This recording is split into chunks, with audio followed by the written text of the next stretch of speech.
Cause I'm doing good too. This is me, your host, Vice Capitan. And how you doing? We're here. Let me transition this over. I gotta say, hey, what's up? Sorry, I couldn't do yesterday. I actually was feeling a bit sick. I'm feeling a little better today, but still, still feeling it a little bit. So I may be taking it a bit slow today as we sort of look through some stuff. Oh my God, Crew's like, hey, what's up? Oh my God. Wow, 6 months. Holy crap.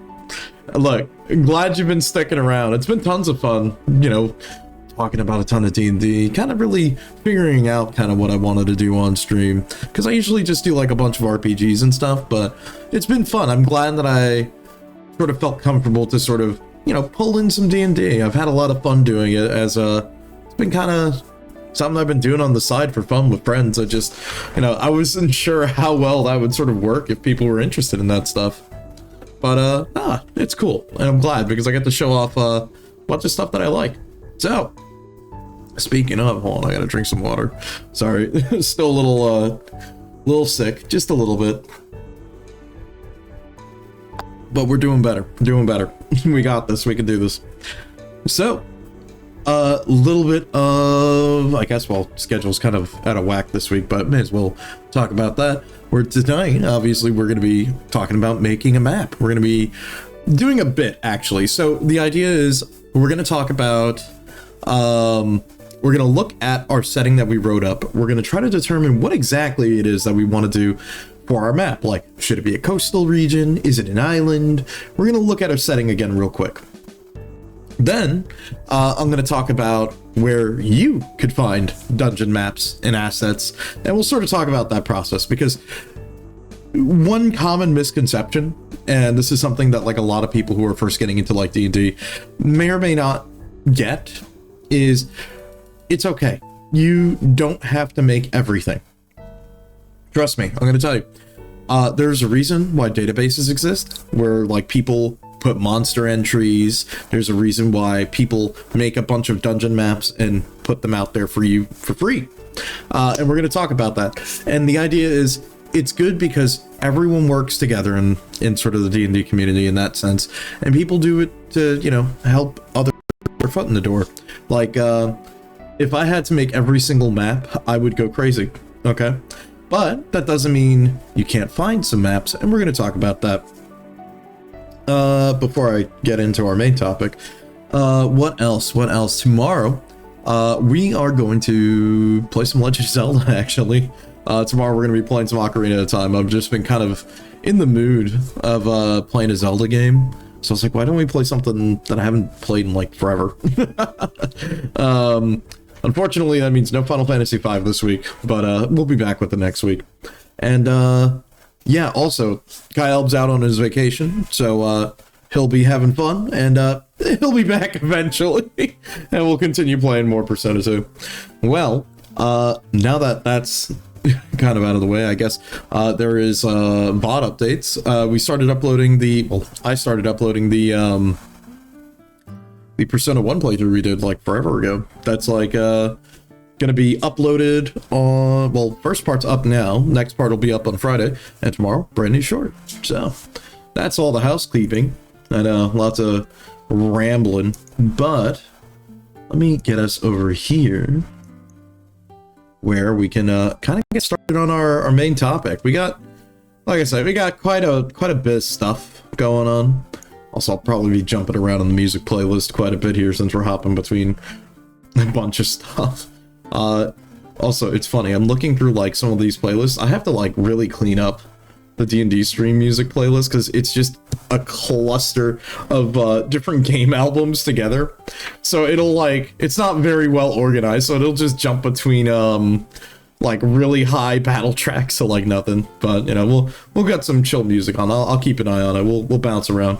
And then, hell, I mean, worst case, I've also got a good old classic calm Warcraft soundtrack. Anyways, let's talk about our setting. So let me pull that up here for us. Where the hell did I put it? Oh, I have to make it visible. Great start. Wonderful, Mr. Streamer Man. Okay. Let's do that, and let's make this a little bit bigger so we can talk about it. There we go. Okay, well, this is our campaign setting that we sort of came up together with on stream here. Let's see, what do we got here? We already talked about other things like how do you make a setting, but let's go down to where we've got our current stuff. Let's see. We know that it's going to be sort of a bigger city state, so that'll be sort of like maybe the hub for the players on our location. Let's see, rise and fall of a leader, so there could be some ruined villages maybe on the sides. Maybe some villages that, I don't know, maybe disagree with whatever. We've got rise and fall of a leader, art and culture leader, and now a religious leader. We have to keep Mount Olympus in, so we're going to put a giant mountain in the middle of the island, or at least on a portion of the island. Maybe create like a small mountain range. What else? The dungeon that we need is, it needs to be an underwater dwarven ruin, or an underwater like dwarven fortress. Oh, let me just jump over here into the playlist, because, yeah, there we go. So we need that. Wow, it's a little loud, thanks. There we go. Let's see, so we know we need that. What else do we need? We know it needs to be a coastal town, because we're going with our theme of the ghost pirates attacking. We're going to need to have the main city be a coastal town where it'll be sort of harassed by, we know that the natural disaster that they're trying to start is a flood. We'll maybe make the cave that is somewhere here that we wrote. Let's see, we wrote about the fortress, the underwater dungeon. It's going to be kind of an interesting setup, because we're going to actually need to do a little bit more. We're going to probably need to make the island itself. We'll create some interesting points of interest on the map itself. And then from there, what we'll do is we'll also expand out a little bit to the sea, maybe, because in that area, we're going to need to have things like the underwater fortress and a couple other things. I have to laugh because I'm like, damn, this is kind of becoming involved. Let's see, other monuments, intact statue of person or deity. That'll be there. Let's see, curse with gods. Let's see, you always ask your player a question on the day before a session for them. The answer is, what would their character like to do in a given situation to help them get in the mindset of role-playing the character. Funny thing is, this time around, it has, if your character met with an information broker, what would they want to try and purchase? You know, that's a smart idea too. I've been, in the current campaign that I've been playing, that one of my friends has been running, he's been kind of doing that to like check in with everyone, where it's like, a lot of our inventory, or like our special items that we would get, like maybe it's a scroll or a wand, he'll typically ask us ahead of time. And during the downtime, it would be our characters are searching the market for it. Maybe he'll find it. Or if they don't have it, then we could put in a request with an NPC and he'll see if he can search for it. So that's sort of like how he's been doing it too. So yeah, I'm familiar with that. It is kind of funny though. We had a very interesting encounter last session where we had to sort of raid a fortress. And it was like a hobgoblin fortress with like goblins, hobgoblins, and it was a tough encounter, I'm not gonna lie. It was one of the harder encounters that we've done in a while. And well, we didn't die, we got close, but all of our allied forces basically died. Like, so much for the Bullywug army that joined us, but hey, it is what it is. They did their job, they helped us, but basically only like one or two of them made it out, and it didn't end so well. On the other hand, we were successful in at least taking care of everyone in the fortress, but it didn't end so well. More or less, the problem was let's say they still were able to have more reinforcements on the way, so it was kind of in vain, but that's okay. Sometimes failing the mission is part of the mission. Or, well, I would say it's a more interesting turning point in the story, and this is something that we sort of like kind of debated after we finished our session, where we were curious to sort of see how did everyone take that. So, you know, that's also something. It's okay to have the players fail a mission, you know? As long as there's like character growth or interesting moments as a result of that, I think that's more important. Let's see. See, the thing is, majority of them said they would ask for mundane things like where to find poison. But one cute thing is one player said they asked whereabouts of a party member's kidnapped father. Oh, that's nice. I mean, look, that's good. They're getting the information. They're trying to figure it out. Let's see. So, back to this. We've more or less got a lot of, like, key things that we need noted. So, this is going to be really funny, because I'm going to have to do this. And we're going to move this over here. Let me just shrink down our list a bit. Oh, this is going to look bad. You know what? I'm going to hide the list for a second. That's what we'll do. So let me hide our list. And let me pull this up. Because now we're going to have to do something kind of funny. Because as I don't remember if I mentioned it yet, but what I would recommend is, now that we've got our list of like things that we need to know from our list here, we've got key details. Coastal city, the larger cities on the sea. There needs to be the cave, a mountain range. There needs to be an underwater fortress. We need some other like finer details of a region. So we have that. So let's do this. We're going to hide the list. We're going to pull this up. And we're going to draw a little bit of a rough sketch. Now, I know this is going to be kind of funny because I'm going to be honest with you. I am not an artist at all. I am terrible. But that's okay. You don't need to be an artist for this. And this is where I'm going to sort of point this out. Granted, yes, of course, being an artist would be very helpful. But it's not very needed, okay? So here's what we're going to do. We know that we want a coastal region. So I'm going to just put... Let's say, let me think about this. We know we want it to be a coastal region or an island. So let's say maybe the island's big enough. And like, let's say if we're going to use this as like a map screen for the party, what should it look like? Well, I'll say, let's have the island maybe be a portion of this. So we'll say this will be the land. This will be the sea. So I'll just write sea here. We'll call this the island.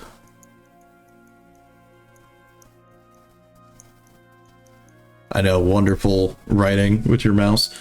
Okay, so we've got the sea down there. We've got our island here. This will be the coast. Let's say we're going to have our big harbor city here. So we'll make that like that. We know that's going to be where everyone's going to go. We want things like a mountain range. I think we mentioned we wanted plains, so like a highland. So we'll say maybe this will be where it sort of touches down, and then maybe on... either side's like it goes upwards. So we'll say this will be like the coast. I know, very wonderful. So we'll just mark that as like that. We'll know that's the coast. And additionally, we can have things like a forest could be maybe on the outskirts around it. So it could be like plains. We'll maybe make this like a highlands. So I'm just going to carve out a corner here. I'll say highlands. Highlands.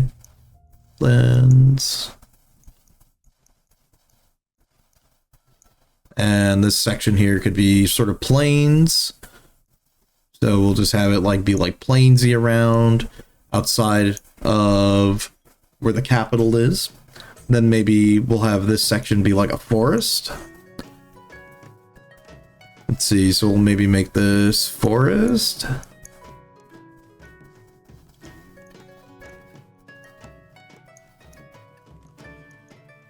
So maybe something like a forest region, plains.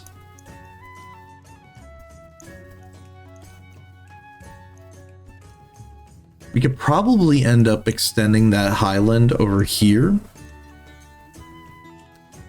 Now, I know we talked about maybe like a jungle, so maybe we could sort of incorporate that with the forest here, give it a little bit more themes. So I'll just write plus jungle, maybe.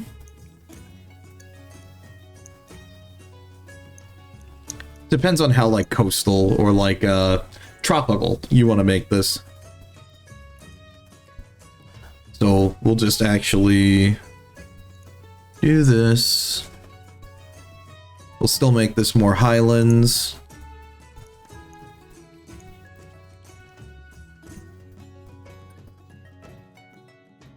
See, what about a city? See, built on top of a sunken city.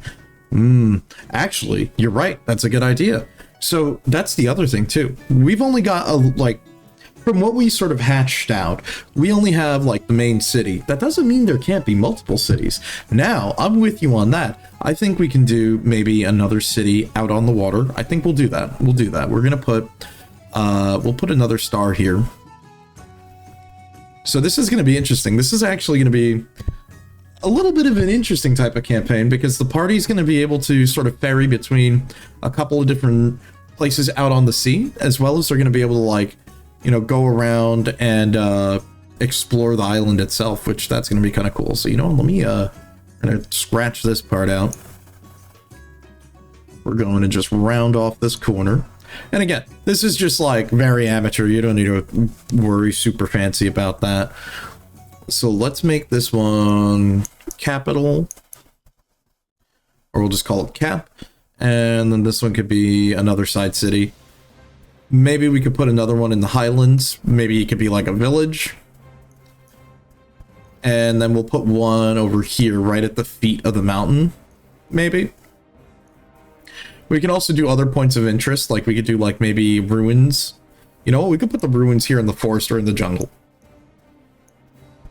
Now, again, this probably looks like a bunch of dumb nonsense, but don't worry, it'll make sense, and you'll see why, because I've got a couple things in plan for us with our little rough drawing here.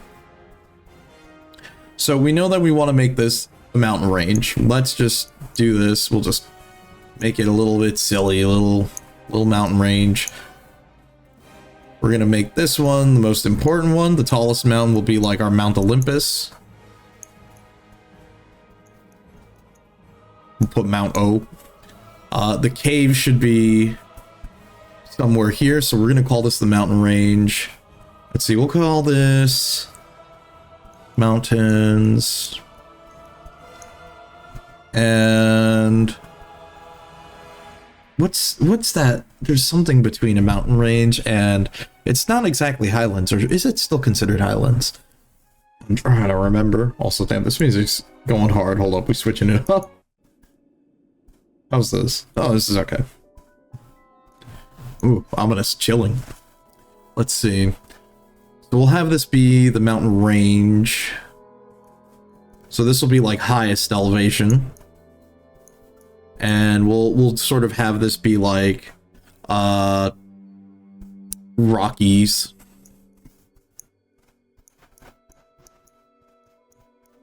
So it'd be like more difficult terrain, that it's higher elevation than like the Highlands. This would be like as if you're going more steeper on an incline on your way up towards the mountains.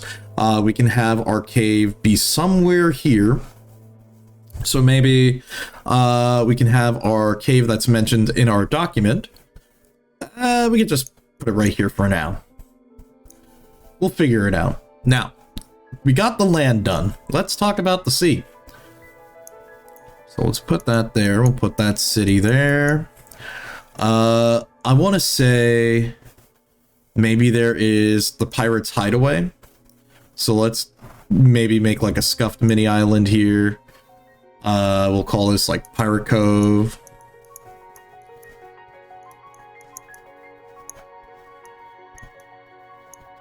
And this could be like sort of a rocky outcropping of the sea, and maybe that's where like the pirates are using it as a den. Maybe the players could go there, or maybe not.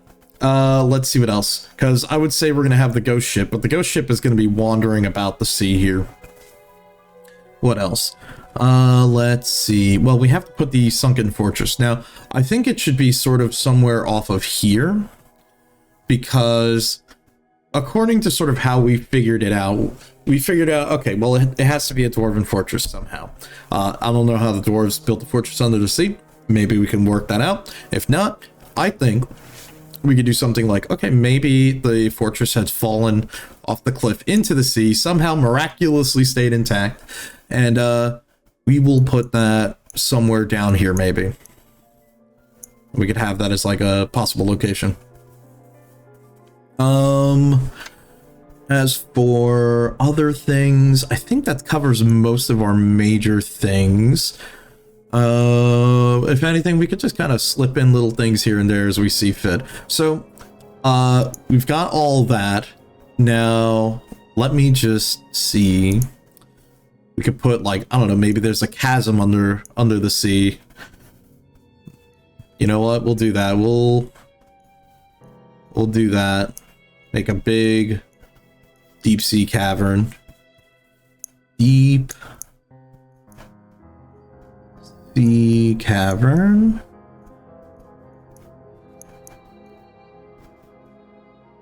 Now, as to will we use this? Maybe, maybe not.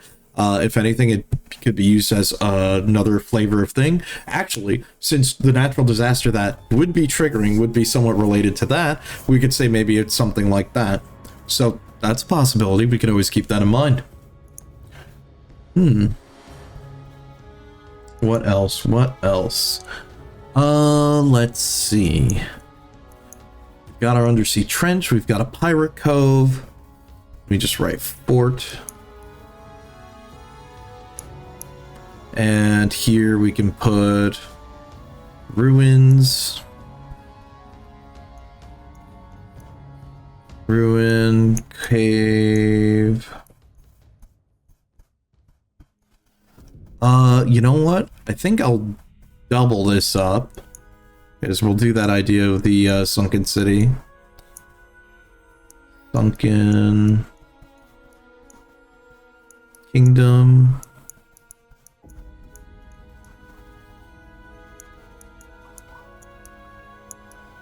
Okay. Let's see what else. Start making Goonies traps. Yep.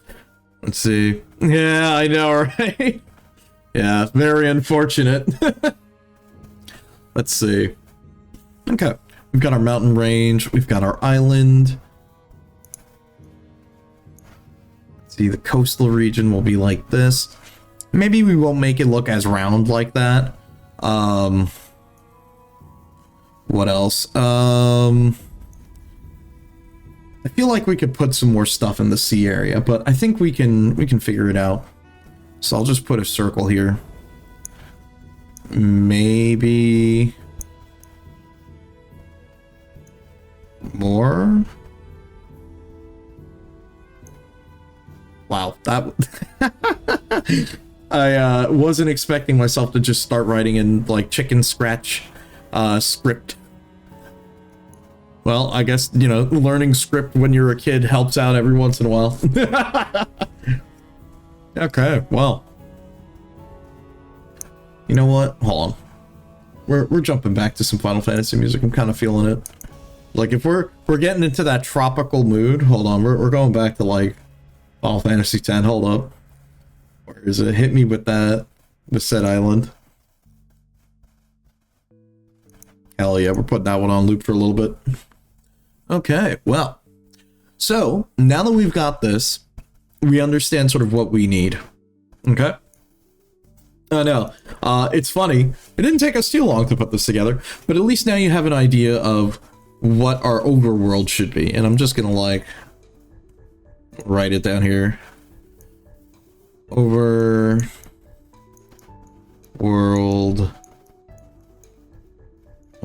There we go. Overworld map. So, now I'm gonna be upfront. Again, I'm not an artist, so this looks like a goddamn mess. It looks bad. Wow, Vice, you can't draw. You know what? Yeah, fuck you too. No, I'm kidding. But, for real though, you can definitely use this as an example of you don't need to be an artist to sort of set up what you've got in mind. Because what I've got in plan for us next is we're going to take a look at where you would find like different assets or map making. Sometimes whether it be just straight up finding maps, which we're going to talk about as well, but we can also talk about, you know, where would you find these things? How would you do it? How do you go about it? Second, I'm just pulling this up here as well, and we'll get to it in a second because I do have a number of things I do want to show you guys. Let me see. Okay, we'll look at that. that, and that. Okay. So, one second before I sort of pull this up for us to sort of take a look at. Now that we've got this, we're going to hold on to this. We're going to keep this on the side. And let me just do this. Oh. Did I do it? Uh-oh. Oh, okay. There we go. We're going to do this. We're going to switch over to here. And we're going to talk about this. So, this is, I'm going to talk about sort of places you can find assets and things you can do. Now, for me, this is one of my favorite go-tos, good old 2-minute tabletop. Ross, awesome guy, makes a bunch of awesome maps and assets. Most of these are free, as you can see. A lot of these are pay whatever you wish. You could either do it for $1 or for free. Honestly, totally worth it to help him out. Toss some cash back. But if you can't, you can definitely just download assets for free. And he does it for a variety of things, whether it's just D&D, or he does like a number of different things. Like he'll have papercraft, he'll do region world maps, like different things for different styles and settings. And it's funny because his art style that we're going to look at is one of the things that we're going to kind of talk about, because I actually do like using his assets. I think his assets are very good when you're looking to make specific types of maps. He also does like a good thing where he'll give you, like, for example, this map, he gives you all the pieces individually if you wanted to use that. But he also has different variants of maps like that. Again, this is if you wanted to spend a couple bucks, or if you wanted to just do it the cheap and old-fashioned way. Yeah, here you go. You can just download some of these for free. Not bad. Definitely recommend his stuff. Very high quality. And again, I'm not an artist, but that's okay. You can find things that are modular. So for example, we need a fortress. Search fortress. And you get a variety of different looks. You get like things from an underground fortress, a ruined keep, hell, even a royal bank. So there's always different things that you can find, and a lot of these maps that he puts together are like blank like this, so you can just sort of put whatever assets you want or decorate it however you want once you have it in whatever tabletop, system you're using. Let me go back.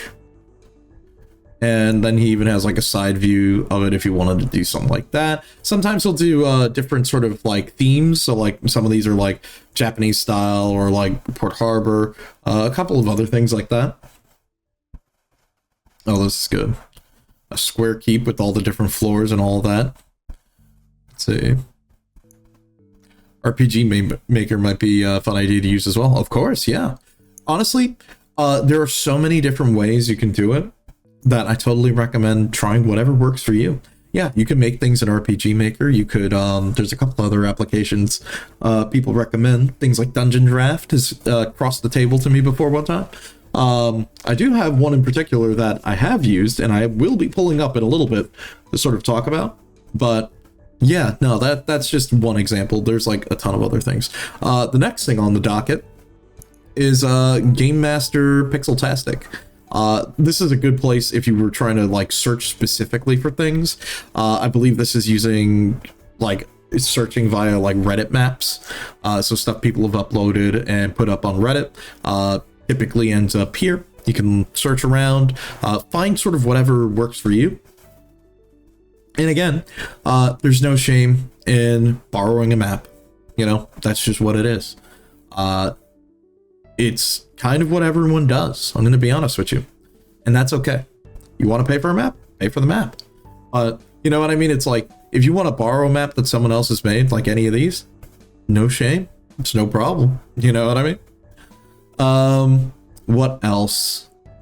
And yeah, some of these are like pretty good. Some of these use different map making tools already. And it's funny because, yeah, some of these map making tools, we're actually going to look at one of them. One of them that I use particularly, and it's funny because a number of these maps are actually just made in there. So we'll have a lot to sort of look at here. Another one that was recommended to me was Lost Atlas. I personally haven't used this yet. I haven't like really sat down to take a look at it, but just from looking at some of these maps, I can already tell this is pretty good. Because I've used a couple of these I believe, or at least like I know one of them like this one. Not bad at all actually. But no, this is good. So like you can search for a variety of different things. Again, I do like that a lot of these like resources to find maps are typically, what's the word I'm looking for? You can find a variety of different themes, because like, for example, if you're trying to find stuff for D&D, which is strictly fantasy, it's very easy to do that. But if you're trying to find things for like cyberpunk, you know, that can be a lot more difficult. Things like anything that's a little bit more steampunky or a little bit further than normal, or well, normal being like Final Fantasy, bro. Man, I'm sorry, I'm a little bit mashed potatoed brain today. I'm like a little bit out of it. But you know what I mean, like more fantasy stuff like that you would typically expect. Very easy to find maps for that, and there's like a nice variety. I mean, like I'm looking at some of these and I'm like, damn, I kind of want to grab some of these too. Some of these are really nice, and I definitely am totally gonna grab some. Like, look at that, a beach map, easy, totally gonna grab that one later. But you see what I mean? You can find some of these things, and that should be no problem. And totally sure people would be cool with that. Another resource that I would kind of recommend is our battle maps. I know I've brought this up a couple times before, but if you're looking for like maps, like Reddit's not a bad place to. I've used this before to sort of find maps. You can search via the flares, which is a good way to go about it. It very much depends. Like if you're looking for like modern stuff, like I would say unironically, this is like a really good place to find stuff for like cyberpunk, or any sort of modern setting or more niche stuff, because sometimes it can be difficult to find specific things. I do like that they do side shots of illustrations sometimes. Now, I guess that's also the other thing we could talk about, the use of illustrations. So typically when we're making our campaign, it's one thing to have a lot of battle maps, it's one thing to have a map screen, but doing illustrations isn't a bad idea either, because you can use that as sort of your in-between. So like, you don't need everything to be mapped out, you know what I mean? You can typically just do like, okay, let me give you an example. Let's see, Shattered Rift here. This map looks very interesting, very, you know, let me see, can I pull that? Oh, whoops. Oh, my bad. There we go. The map looks very cool, very fancy. You could have like a side profile art that's not necessarily set up for mapping like this, where you're just looking at it from an angle or something like that. You can use, you know, pieces of art like that. That's not a problem. It's totally okay to use that as like the setting stone, where you're talking it over and do a little bit of theater of the mind along with that one image. Because sometimes, do we really need a map for some small things like that? Not always, not always. But typically it's like, it's also kind of funny because when you're talking with your players, it's like when they ask, it's like, is there a map for this? It usually implies, okay, so is there going to be combat? You know what I mean? So stuff like that. Let's see. Yeah, okay, so that is most of the resources that I would recommend for looking for maps to make for your campaign. Now, I'm going to even give you one more on this. Typically, you don't really need to go like this hard. Like, a lot of these maps are very nice and well done and well made, but I'm going to be honest, even if we did that, let me go back to our drawing here. Let me do this really quick. Even with this that we put together, we could even just like make another thing where, let's say we wanted to do something very basic, okay? Like, again, what if I'm not an artist? Well, okay, you can just do up, up, up, up, up, up, and say the players can go that way or that way, maybe that way, or maybe there's like a door here and it's locked. you can do something simple like that too. Again, it's really a matter of what level of detail do you want to put in, because you don't necessarily need to do stuff like that, okay? I think even one time, as a bit of a joke or something that I had in the docket as an idea, would be if the players enter like a storybook, or maybe it's a written parchment, somehow they get pulled into the parchment's world. I would just literally have it be like a blank canvas like that, and just maybe do the maps that way, sketch it out with like even like paint, because it doesn't need to be perfect in that regard. That's fine, you know what I mean? It's really just up to you how creative you want to get with it. 1 second.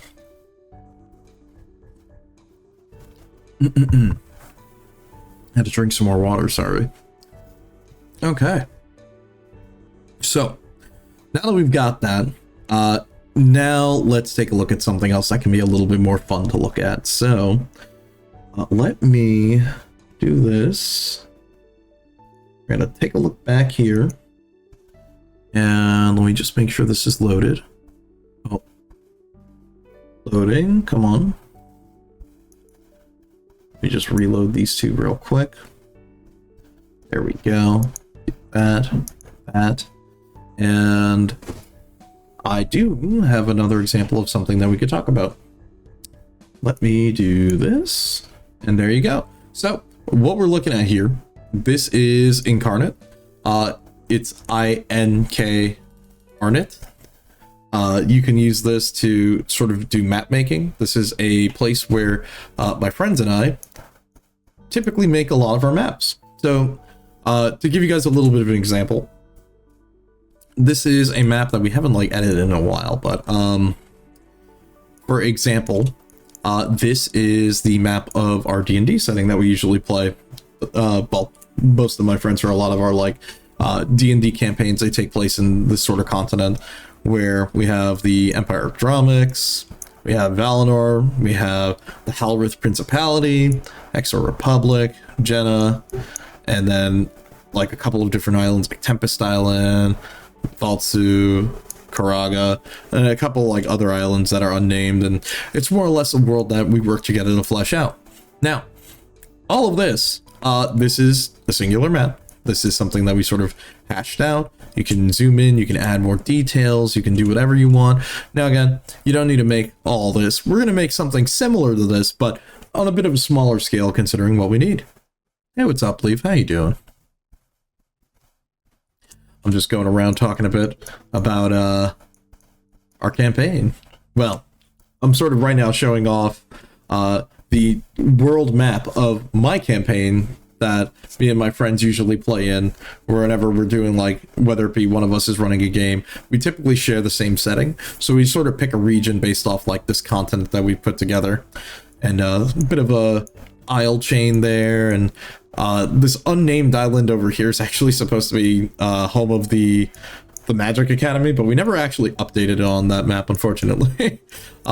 This map's a little bit outdated, but we'll get back to working on that in a bit. But yeah, so this is an example of like a map that I wanted to sort of show off, because when we are going to make our map in a second here, oh, nice, that's awesome, dude. I'm doing pretty all right. I'm feeling a little bit better. I was kind of sick the other day, but still a little bit sick, but we're doing better. Oh, whoops. Oh my god, I forgot all those trees are individual assets. Yeah, look, you want to see something disastrous? Hold on, watch this. Oh yeah, you see all those? All those individual trees? Yeah, no, don't touch that. But yeah, like a good idea that we can do with this, like this is just one style, and we're going to talk about that in a second. But yeah, this is Incarnate. This is the tool that I use to sort of make maps. This is looking at it for a larger thing, but 1 second, I'm going to do this, and I hope this loads correctly. Come on. Okay, cool. It's already set up. So here we're going to sort of make our region map of what we already did. So let me just set myself up here. Okay, because I'm going to have our region map on the side, and you know what? Let me pull it up here and put it on the side for us So we've got that as a reference, and I know this is going to look really scuffed on screen. Don't worry about it. Hold on. We're going to figure it out together. We're going to make it like a small picture-in-picture. Okay, that's not... that probably doesn't look very good for you guys. But bear with me on this, because I've kind of got it pulled up on my other screen, so we're going to be looking back and forth. So, in this tool, Incarnate... So first off, I do have to say, Incarnate is a paid tool. You can use this to make your maps. You can do a number of different things. You can... I'll be honest, don't do what I did, which was my first time. I used Photoshop to build maps, and I want you to know it is agonizingly slow. Definitely find a tool that works with making dungeons maps for you. Something like I said, people have used Dungeon Draft. Kruznik even recommended, hey, you could even use like RPG Maker to set up a map. Yeah, you totally can, and take like a screenshot of it. You can do a variety of different things to sort of make a map. It's just whatever's more comfortable for you. For me and my friends work together on Incarnate, where it's funny, I think it's like someone owns the account and we just work together on it, so we each have our own folders to put maps together in. So in this case, we're going to talk about building a region and sort of different ways you can go about it. See, Incarnate is a personal favorite as well. Yeah, I really like that it's got a variety of different styles, and also one, you can search for maps here, even in Incarnate as well, which maybe we'll talk about. You can also input your own assets. So say maybe you have an asset pack like that we got off of, for example, here. Okay, like say you got a map asset pack and you wanted to include it in, you can upload these assets into your account, and then from there you can sort of set it up. And I think he's one of these. I think he's the watercolor battle map guy. But yeah, very cool. Let's see. Also, Twitch is telling you that all of your Twitch highlights have been saved as a VOD are going to be limited to 100. Yeah. That I think you should do that. Yeah, that kind of happened to me too, Leaf, which is why like a lot of our VODs previously, some of them got wiped. So unfortunately, like the Earthbound playthrough got wiped and a couple other things. But I've been trying to make sure that at least with our episodes of, Learning D&D and other tabletop stuff, I'm trying to get that out onto the VOD channel as quick as possible, just to make sure we have it. You know what I mean? Don't want to lose those, because it takes up a ton of hard drive space. Let's see. Also, you rethought the idea of streaming Monster Hunter. You're not going to do that. You wouldn't be sure how your GPU would survive. You're still open to redoing your Maximum Battle modded Baldur's Gate 3 run. Let's see. Or maybe more RimWorld with Twitch integration. No, that sounds cool. Yeah. So, back to sort of what I was saying over here.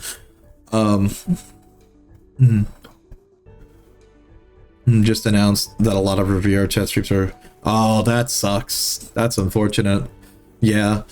Like, in my case, like, the best thing I can recommend is, like, probably getting an external hard drive. And for me, there's a reason why, like, I try to make sure there's at least 3 VODs up a week now, is mostly to make space for more VODs. Because I typically end up, like, on Sundays, I download all of the this week's streams, and then I'll try to make VODs out of that and sort of get it up there. So understandable, sometimes you have to work with what you got. 1 second, let me just drink some more water.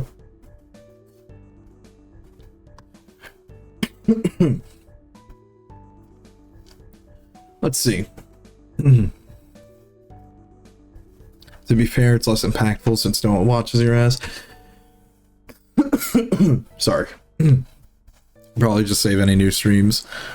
And yeah, honestly, I would say, yeah, whatever. If you're working on like a series or something, it definitely would be a good idea to at least save what's interesting to you.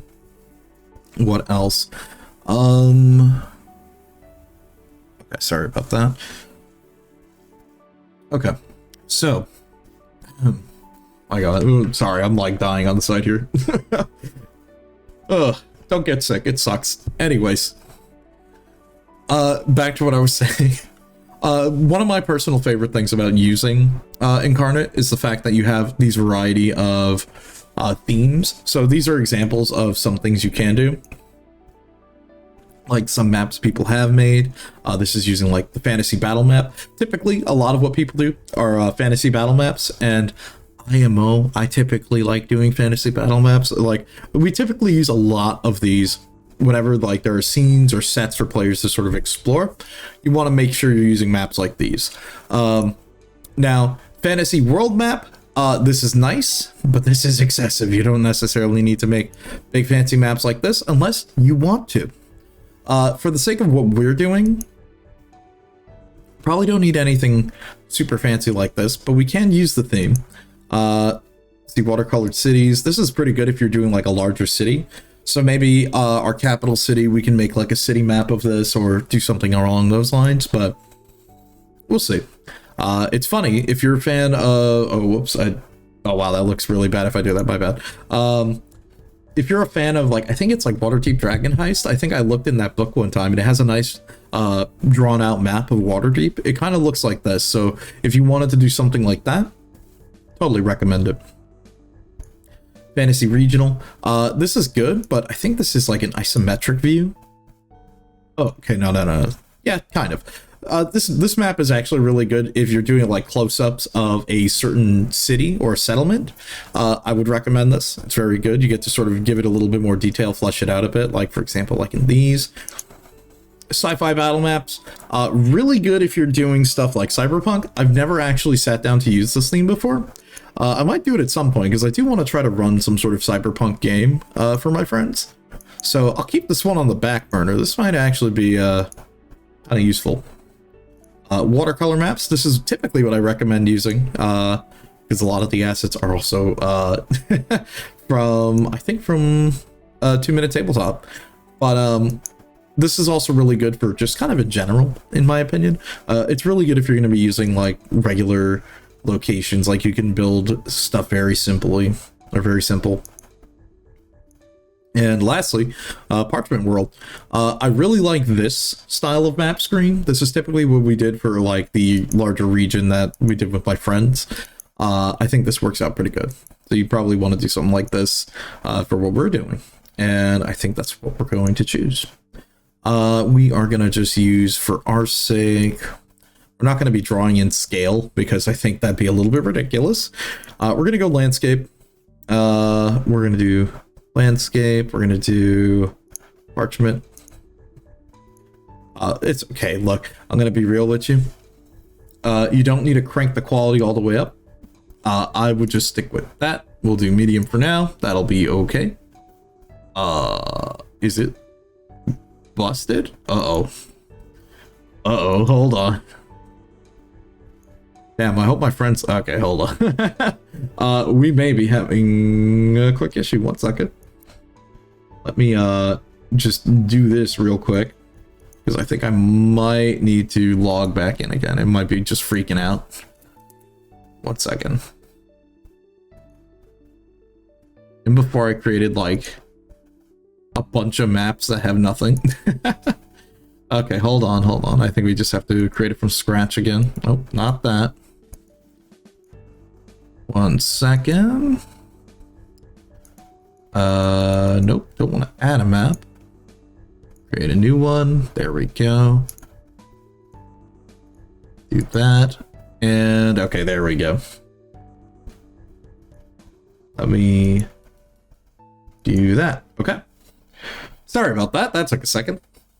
So, a lot of things you can do here.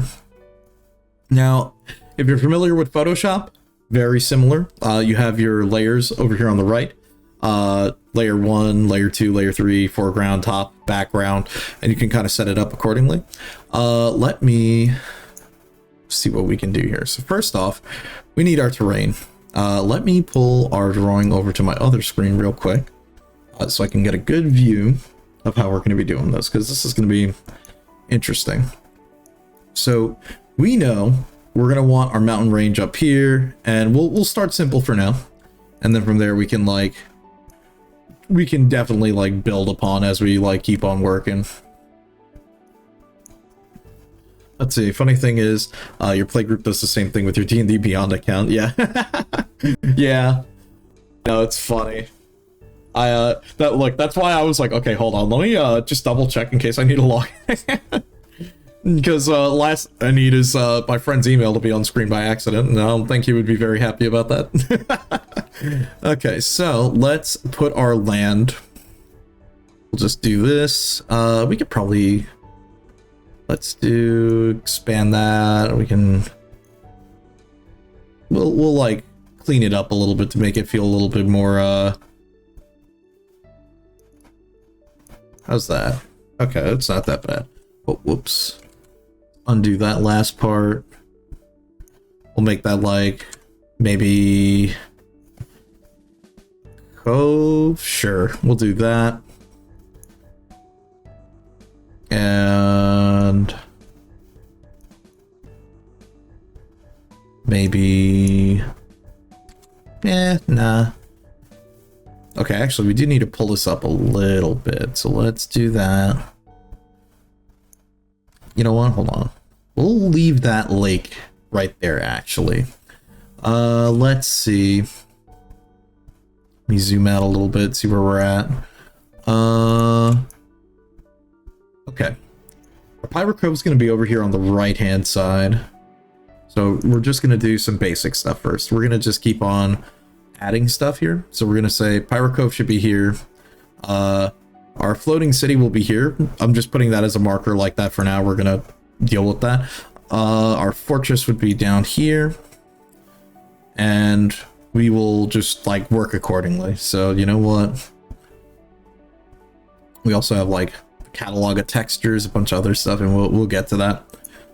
So let's see. We've got some of our basics. Oh, I think we need to add a trench, which I think if we'll just do this for now, just to signify that that's where that's going to go. What else do we want to use? Okay. I think that's our start. Really funny thing is your brother forgot to log out and you freaked out on him. You texted him, I hope his date goes well because he accidentally used his email to make reservations. Oh my god. Nice. Let's see. What else? Okay, we got that. We got that. Mountain range. Let's do our mountain range first. We'll use our stamp tool. We'll sort of build it out over here, which we can just do that. I think, hold on, isn't there a way to like do variety? I think there is. Okay, yeah, random stamp. What catalog do we have? Let's search. Mountains. Let's go with large mountains. So we can do our peaks over here. We'll fill this region up a little bit. We got that. And again, this is like a simple thing. We can always adjust afterward and like make one mountain bigger. We can get into the finer details as we go along. Let me just close that for a sec. Zoom in a bit and pan over. Let's see. What other things can we do? We want city. Oh, whoops, we have to uncheck that. We'll use a big city. Any of these will matter. We'll use that. We'll put that there as like the idea that that'll be where the capital will be. We'll put another one. Let's go with what do we got? Sure. We'll put that there. Okay. Let's see, we want, I wonder if we search cliff. Perfect. Okay, we can, I think we can rotate this. Hold on. If we, oh, other way. And let's keep on going. A little bit too much. Yeah, like right there. We can maybe make this seem like more of a cliffside. And again, you can always like adjust this further. So like say we're doing that and then we can shrink it down a little bit. So we want to like that, and go over here and fill that in. And there we go. Look at that. Now that works a little better. Okay. Let me see. What other thing can we do here? We can just like do a little bit of that. Actually, we don't even need that right now. We do, however, want to put some of these here, and then we can get rid of this like stretch here, because we don't need that section. We just needed the cliffs actually. So let me do that. We'll just have this be like the underwater trench going across, and we can get rid of the land down there in a second.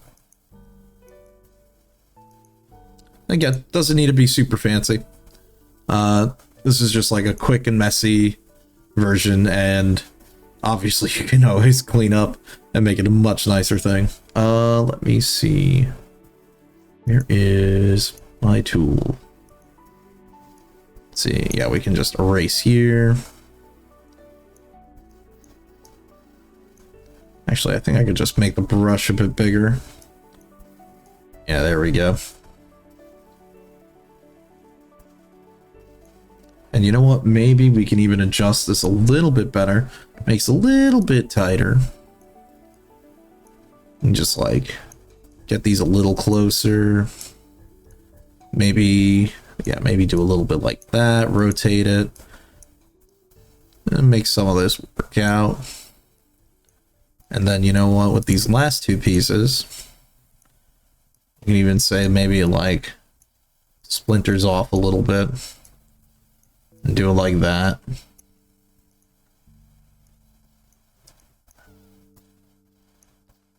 Or not that.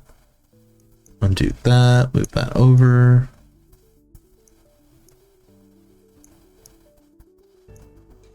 And make this connect a little better.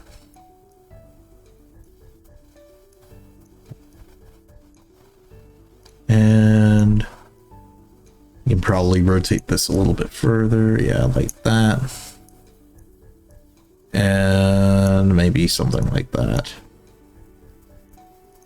And we can always adjust this further. We can like make this trench bigger. We can add more shading, maybe a little bit more depth. We can probably do some texture work on it and like add other things too. So what if we do underwater? What do we got? Nothing. We could probably see what other things we could do, like different shades of like, yeah, there's like a bunch of different colors you can use. You can add a little bit more flavor to it. But I think we'll be good with that. So let me just do that. We'll just have that like that. Okay, for our pirate code, we're just going to put a stamp mark just so we know what we want or what we need. And we can just like fill in the blank later. So let's see actually what we got here.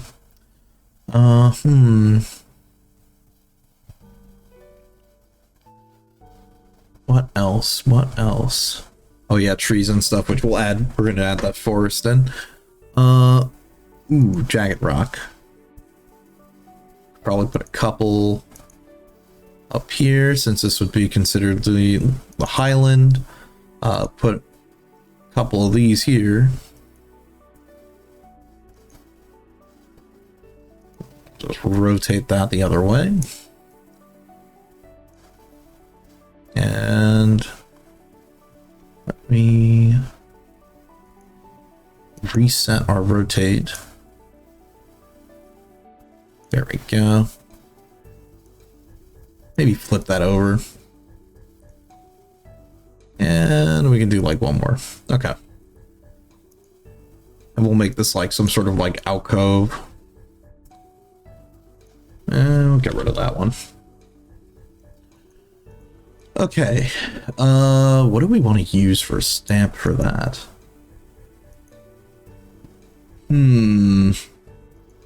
Let's see what other options. Also just the straight up animals and stuff. You know what? Sure, we'll slap in a water serpent there in the corner just because it'll look cool. What else? Let's see. Do we have... Yeah. We can put that like that. It doesn't need to be super fancy. And we can even move it up on the layer too. So the skull's like on top. Let's see. Let's put that up there. So now, there you go.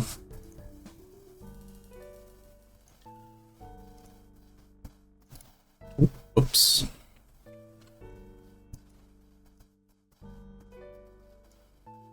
Maybe... Yeah, there you go. That looks cool. Yeah, sure. Why not? Okay. So we have that. We have our Pirate Cove. We've got Trench. We've got the city, which I think we can find some other stuff that we can put in there. And then we're also going to sort of dot the rest of the area here because we want to like tighten this up a bit. We can make this look nice.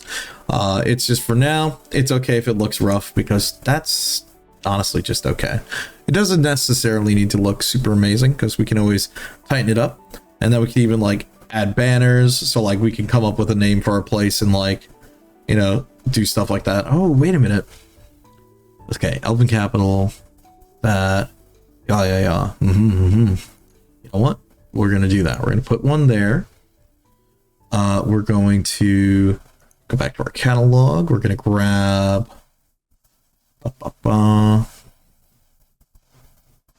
maybe... these. So we'll have the fancy city there.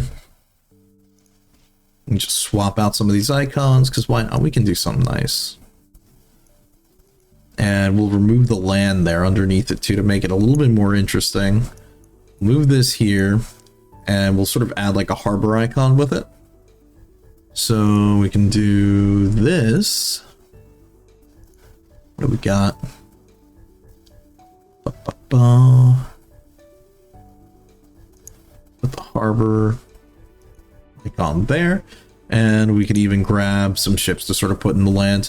Now, again, doesn't necessarily need to be super to scale because, again, we're just basically a parchment map. It doesn't need to be super to scale, so don't worry about it. Like, for example, here, like the other illustration is the ships. You can, like, put maybe one or two. Maybe we'll do it like that. Put maybe one there. We'll put a single here. Maybe another one on the other side.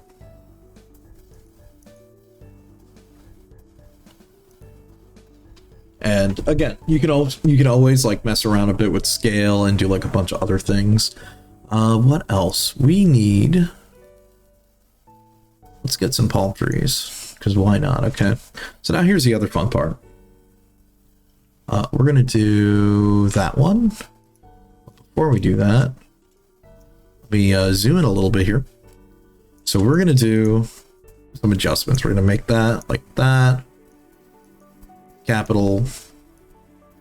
Okay, we'll make this a little bit bigger since this is going to be the big city. We're going to have this be the harbor connection. We are going to sort of, I guess, like scale things a little bit. We're going to make it a little nice. Because there is still more we can do. So first off this, we want this to be sort of the city that's going to be on its own. And it's going to be built on top of another older city. So we're going to have it like that. We're going to have probably a couple more ships around this. We can put some stamps for that. So let me see. We'll do that. We can have like a bunch of them there. Actually, even better, we can move some of these over here because we do want it to be in a little bit scale. Let me see, how big is that? 134. I'll make this 120. I think that's what we'll do. We'll make all of our ships 120. Do that and make that 120. Just so we get a little bit of consistency across the board as we start, you know, making it a little nicer.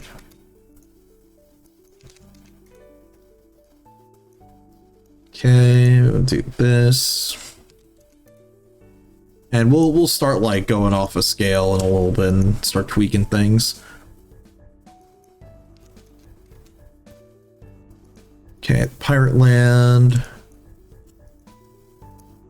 We're gonna make this like that.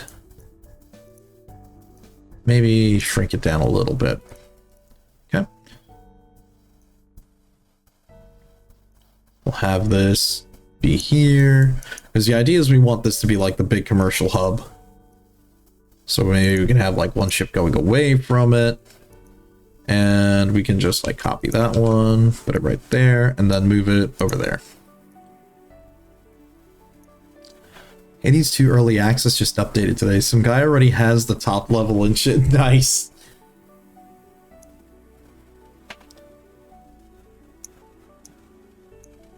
Okay, we can use a little bit of imagination here to understand why the human capital is like that. Or it doesn't even have to be a human capital, it could just be the big city, and we'll give it a nice fancy name.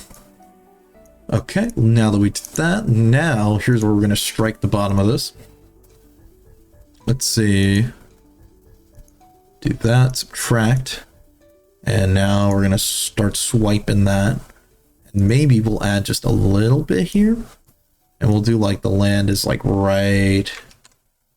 Maybe like that. Because I want that like coastal effect on it, you see? So that could be something like that. That'll be fine. Mm-hmm. Also, is this place in Faerun or your own homebrew world? Good question. I don't know yet. Maybe. Maybe we will include it. Or maybe I will add that in. It could be a fun little thing. We can use that as an interesting bit. Hey, it wouldn't hurt. Let's see what else. Okay. Got that. Got our coastal city here. Let's just reorganize this a little bit, make it look a little nice. Okay. We've got our two coastal cities, we've got the Pirate's Den, the Trench. We need to go over here and find a fortress to put down. And then we can sort of start putting that in the water. Before we do that, maybe like... let's put like a bridge.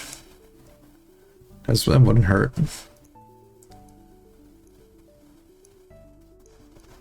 From one end of the capital to another.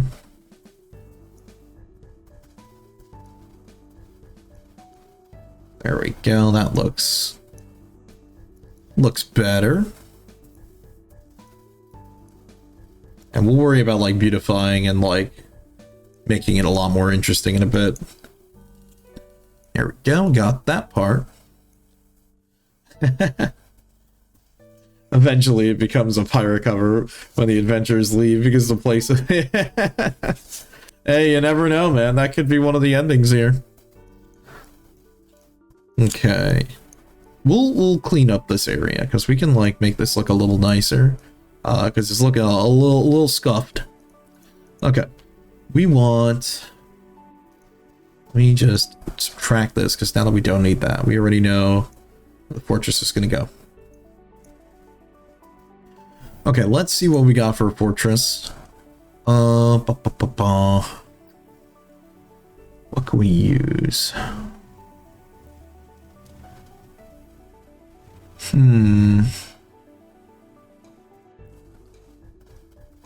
Bum.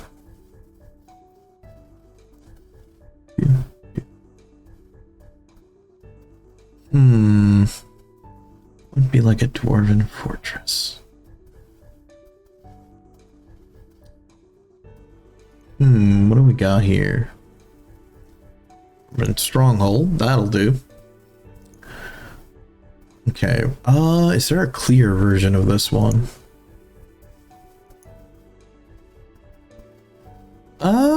Kind of.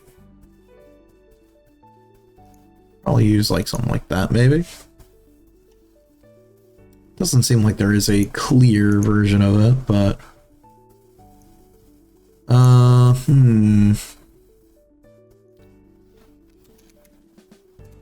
Put that to 120.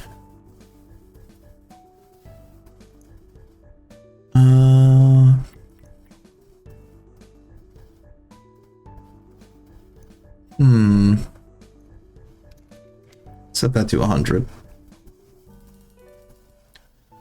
Okay. We will have this. It'll be a sunken fortress down here. You know what? I'm sure I can give it a little bit of a... Not that.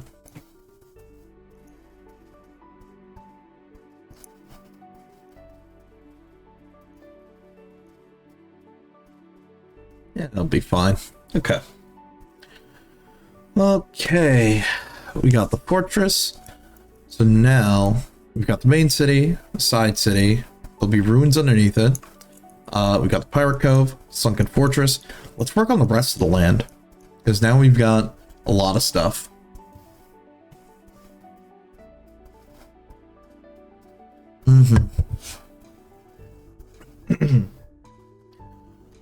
Sorry about that. Thank you, Krisnik. Also, let me change the music. I think we've had this one going for a while.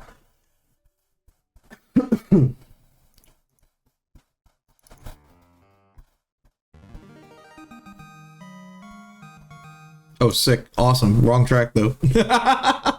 Whoops. You know what? Let's go with that.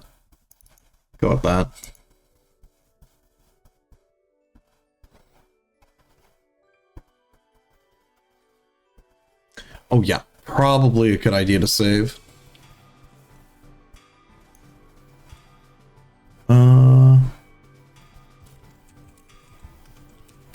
We'll give it a name a little later. Good call. Thank you. Would have been horrible. I accidentally forgotten about that. Okay. So we've got that. Let's see. So in our original plan, we have the Highlands and a couple other things to sort of add over here. Well, the Highlands are going to be on the northern side, so we see, can I... Let's just like zoom in real quick. Got a couple of different textures. You know, in case you wanted to do more like this, you can. You fill your background up with this. Since we have our text on not our text, our whatchamacallit, our land on another layer, you can actually just fill in the texture here for different things. So like you could fill that in with water, or a different like ocean texture. And yeah, we can do this for like ocean. This will be the ocean.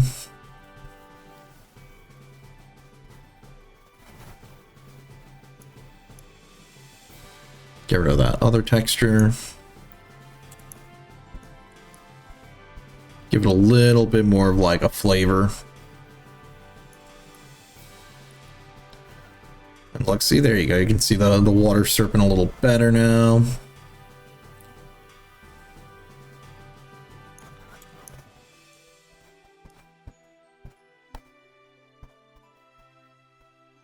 And we'll try to like texture everything a little better so it's more interesting. Okay, and let's see if we can do one for our lake. What is this one? Is this just like a regular snow, cracked ice? I'll use like this for like the lake texture. This should be fine. There we go. So now we've got to do land. And let me just, with a marker, we're gonna go top layer on this. Let me figure out how we're gonna do our routing. So if I was going to like write out, okay, where are, for top layer, what are we gonna do? Let's see, brush size, let's make it kind of small. Let's figure out how we would do our path. So the players from here, from the port, can go here. They could go either here. Now again, we don't need to necessarily draw all these out, but you know, they could go here, vice versa. A guy you follow is now playing some early access Genshin clone called Duet Knight. Remember when Genshin was called the Legend of Zelda clone? Yeah, I remember there was a period of time where people called it like a Breath of the Wild clone. So, yeah, I do remember that. Let's see, we could do a route like this, out into the mountains. They could go around, go up to the plains or the highlands. They could go down here into the jungle or the forest. So at least now we've got that as like something we can do. So now that we've mentally got that idea of, okay, well, where would we go? Let's start doing some additional terrain here. So let's do background, foreground. Let's see, will this... Okay, cool. Let's do texture. We want mountains. So dirt texture, stone texture. Let's see. Oh, these are like other water textures. Interesting. Ocean. Let's see. Whenever you read or hear Genshin, you think of Genshiken, a family, or let's see, a favorite anime of yours. Your phone even autocorrects Genshin. Nice. That's funny. Let's see. Let's look for a little bit of a gray, because we'll use this for our mountain range.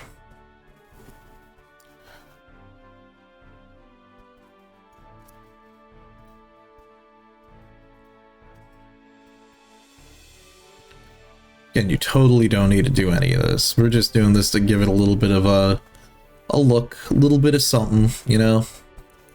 Make it feel a little nice.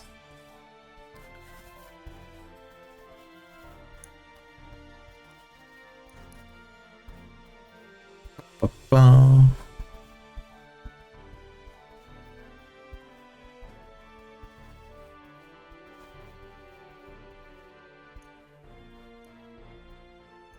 Do that. Our mountain range has a little bit of color to it. And we could even give a little bit to these. So we can use like a smaller brush on that, just to give it a little bit more detail.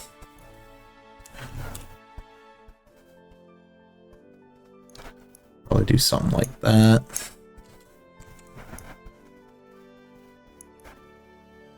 There we go, and let's give it a little bit more life to over here. It's fine, and we can give cliffside a little bit of color.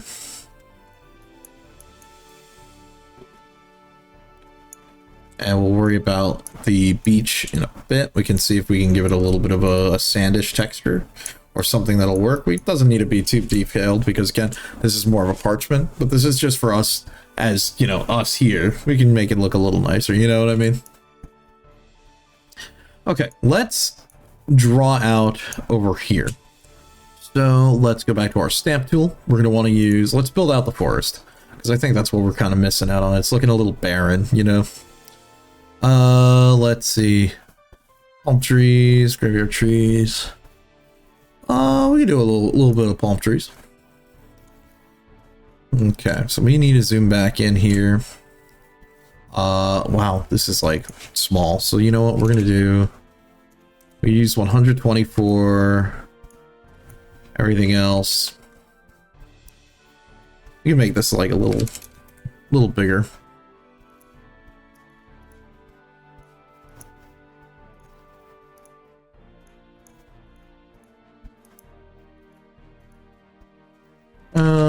We don't need to dot it too much like that. We'll just like fill up around the coastline with it a bit.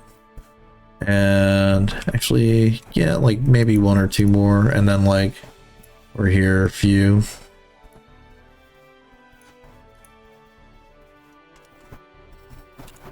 And a little bit up here. And then let's say like around here is like the hard cutoff for the elevation to start going up. So it'll probably be a little bit different from that point. So let's go. Well, we're going to keep the jungle trees because now we're going to go down here. Here you can kind of just fill up. Because down here we can just do a lot of stuff. Hold on, actually. There's probably another way. Probably do... Jungle biome. What are the other trees?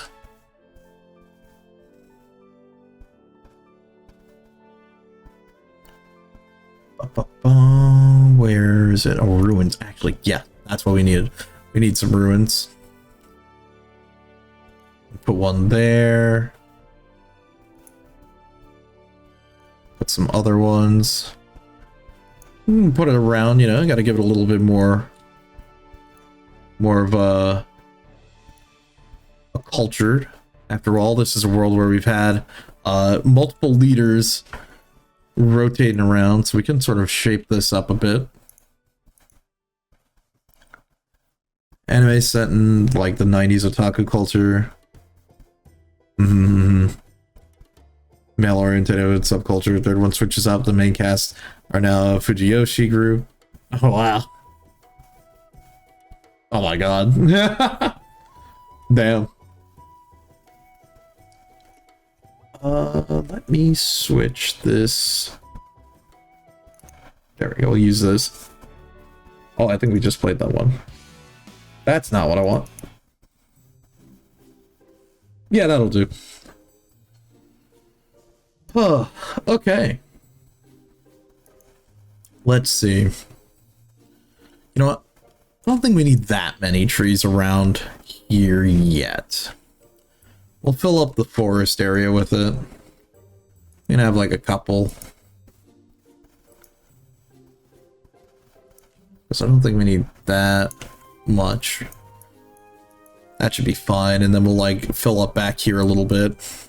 We want a little bit more ruins because we want the northern half to be a little bit different.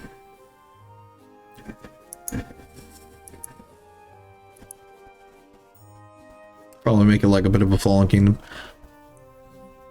Even has an in-universe anime that got its own anime. That's fucking hilarious. That's cool. Like to see it when goofy stuff like that works out.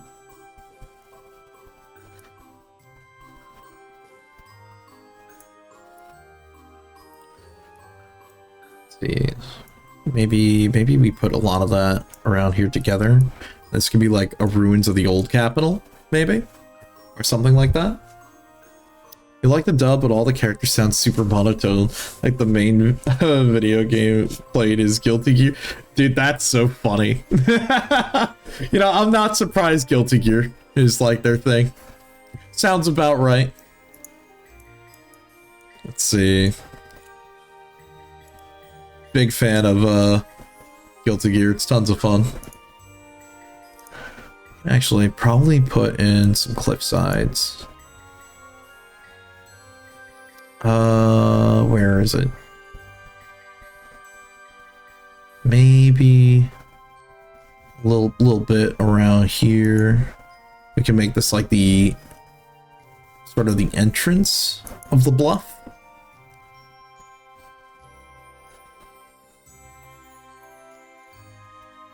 Maybe rotate that one around. Yeah, there we go. And this could be like a little bit of a bit here. Hold on. I think I'm onto something.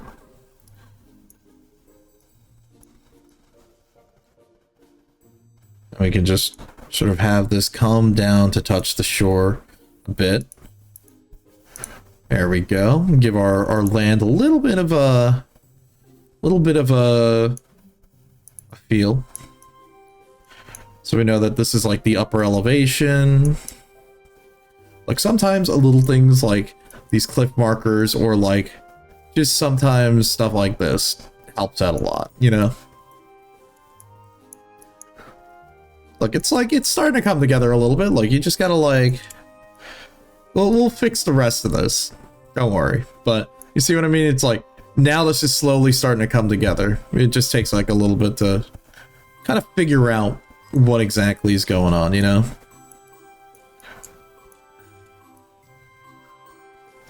Like, let me go back here, since this bridge is actually gonna be... Oh, whoops. Add, make this small. That is like way too big.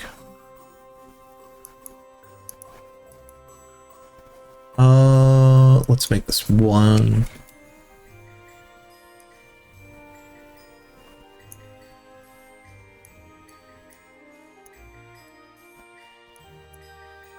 There we go, that'll work.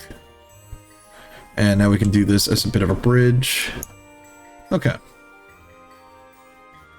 We'll do a little bit of a bridge that leads into our city here. Again, we're still just working on it. Lots of work in progress, but at least like we're getting the idea. We've got some of our major markers down. We're putting the ruins down. We're going to fill this up over here on the left with more of a forest. Then we're going to build it out. We need to find a spot here to put the mountain village. We'll find one of these mountains to like make it like our big peak, since we've got our rough sketch, and we'll clean this up, make this look a little nicer. Got our bootleg pirate cove over here, and we can always touch it up. But for now, we're just like, we're going a little bit by bit here. We're gonna have some fun with this. But it's good that we've got kind of like the general gist of like what we do want though already panned out. Let's see, I'll have that. Okay. Think what else? Maybe, I think maybe we sort of keep like the elevation should be a bit tough on this, and we can sort of like use a different texture. So like where we were using our brush here for different texture, let's go, since we want this to be sort of like the plains area, we can like, let me just first fill this out a little bit. Let's go with, we want a bit of a tougher texture. Maybe let's go with like, first off, let's go with the beach. Let's do that. We didn't do beaches. We can do our beaches. Just, you know, curve around and be like that.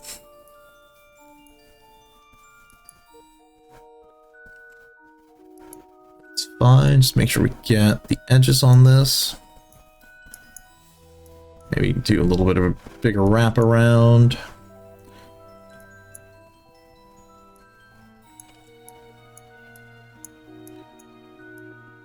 And this will be like the coastline that's touching down, so this is fine. It can be kind of like this.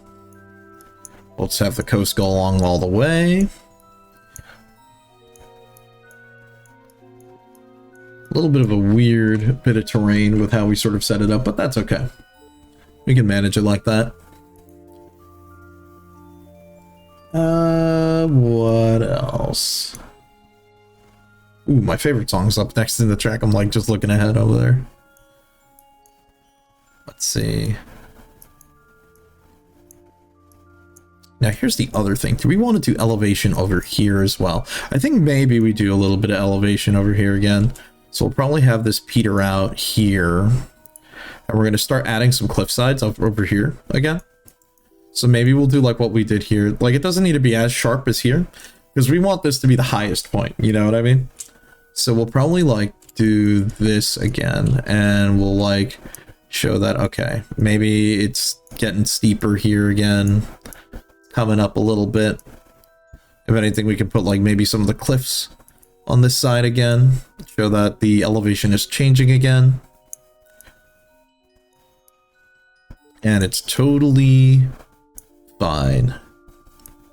Do it a bit like this. Bit of an outline. Just to show like this is the higher, steeper edges. So we'll have it like a dense forest around here maybe. And then we'll have like little clearings here for the ruins, since it should be like an overgrown type of thing. Do that. We'll give it like on this side. It should be fine on the other. Actually, we could probably just make this cove rigid, and then the other one could be flatter, and we give it more of the sand texture again. I think that might work. It could be sort of like shifted a bit. Maybe the aftermath of being hated by the god, the land. I mean, that was one of the things I think we rolled up as well, so Seems like a bad, or not a bad idea. Let's see, we'll do it like that. Maybe adjust it a little bit, make it a little smoother. And now we can go back to our sand texture. So let's go back to sand. We'll just have it be sandy beaches. Oh man, you know it's great when you get that warning. It says, hey, you should probably save your work. Yeah, probably. Probably. Finish this bit here and then we'll just save our work just in case. Look, better safe than sorry, you never know, okay?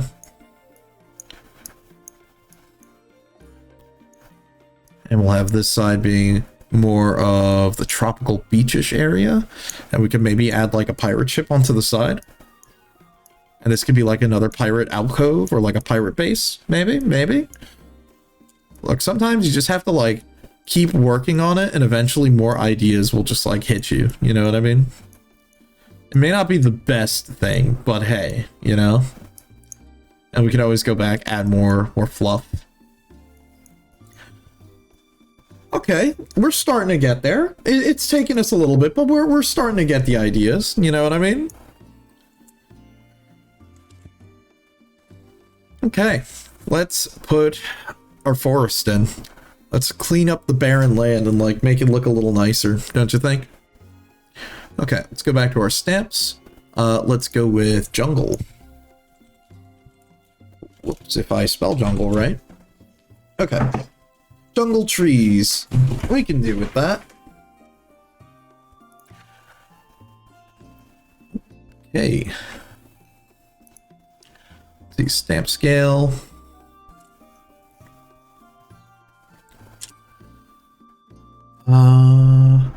Okay, we want this to be dense, so it's going to be a lot of like dotting around. Now, the best thing about this is you can just like hold and go like that, but I would also recommend doing a couple of patches like that, maybe clicking a few more times in the same area, because you can get that layering effect like that, where it's like you can see like, what's the word I'm looking for? Oh my goodness. It looks more natural, you know what I mean? Where it's like a matted amount of trees instead of it just being like, you know. So we can do that. Make it like a nice little ring around. Make it so the trees don't go too far out. So in that case, hold on, we need to go here. Let's get rid of some of these. We don't want them to go too far out to the cliffside. That's fine. Make a little bit of openings. We can have some of that. There we go. All right. And let's keep on working. Let's get rid of that. Let's put that. Put some more for this jungle matted area. Let's make it a little lighter here because we do want this to be like the opening for if the players travel here or used for something. You have to keep in mind like a loose path that you sort of want to implement. So in our case here, let me go to our top layer real quick, and I'm going to just draw something here. Okay. Not texture. Let's get a color real quick. Okay. So let's envision a little bit. How do we actually want our forest to be? Okay. We're on our top layer. Let's say the players are coming from this way. We want the forest to start here. So it'll be a little bit of a lighter forest. So lighter, let's see, light forest. And then over here, dense jungle. Dense jungle. So we'll switch up the type of tree that we're using up on this part, And then for down here, we'll put it a lot more packed in, a lot more dense. And then we'll look into adding things like maybe we can add some of these stones over there. Maybe we can add some more ruins, because we do have ruins here. You know, other little things we can always add in and, you know, give it a bit more life. Again, some things are not to scale. Like the trees could be a little bit bigger, to be honest. Maybe it's because I need to shrink down some of the other things. But, you know, you get the point. Let's see. What's next? That's funny. Yeah, sure. This song could stay on. It's kind of silly.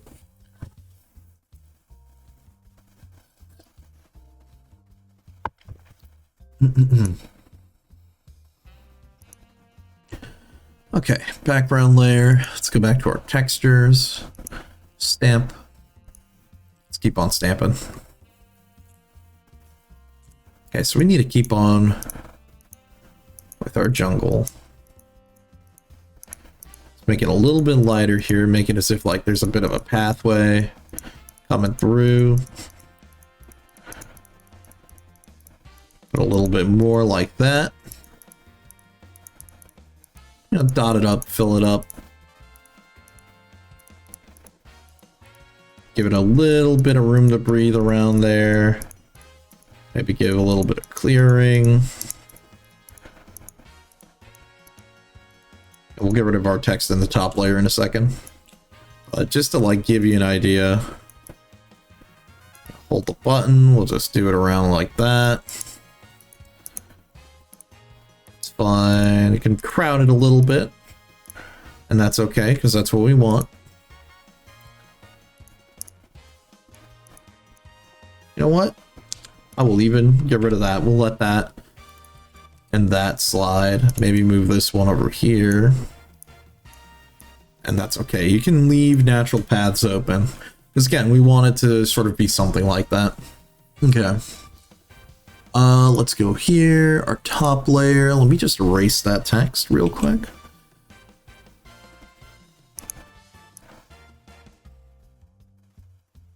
So let's get rid of all that.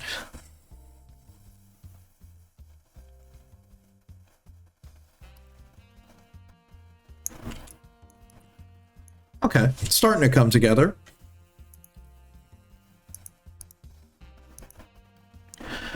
You know what? Even better. Where is it? We can even like put in some more points of interest in this forest just to like make it a little bit interesting. You know what?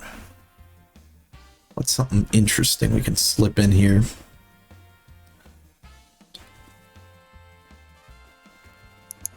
Here we go. We'll set up a tent here in the middle.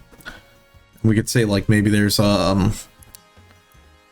of encampments, or better yet, we'll do and like that. What size are these? We want 120, 120, and 120.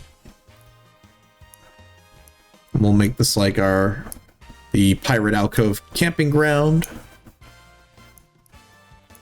Maybe this could be like where hotshot pirates go to gamble or something, or have like another den away from like the main alcove where the dread pirate or the big spooky ghost pirates go, and you know what I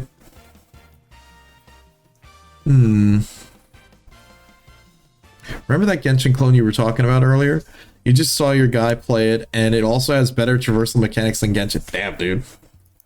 You know, I'll be honest, I had no idea how scuffed Genshin actually kind of was until, like, you were explaining it to me, because I didn't realize it was, like, that, like, not amazing. I had no idea.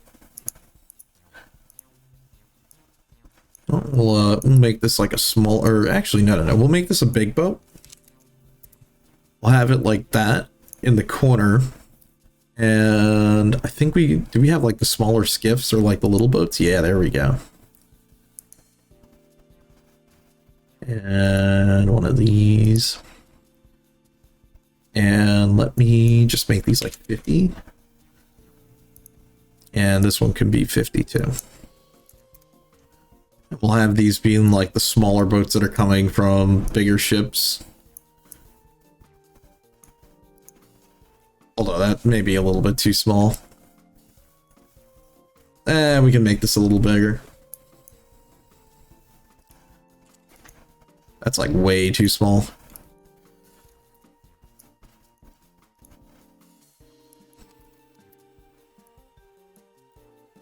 Don't get me wrong, you love the character to bits, but but fuck the traversal, man, damn.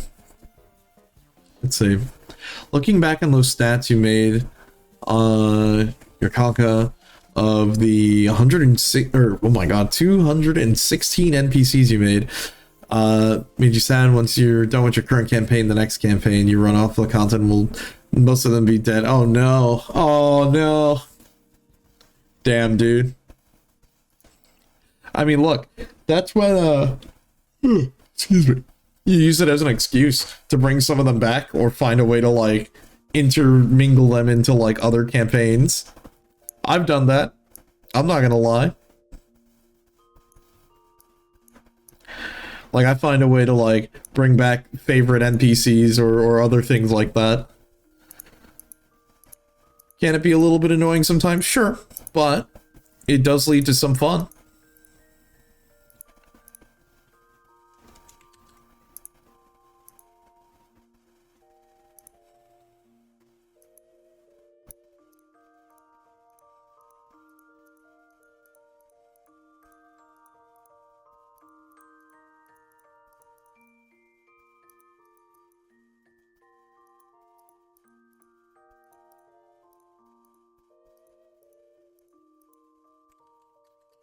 We're like double stamping a little bit too much here.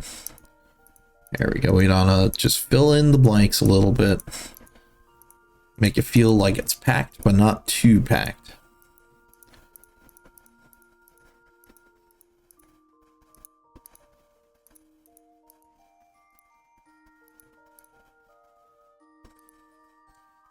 Hold on, you know what? We're getting rid of these.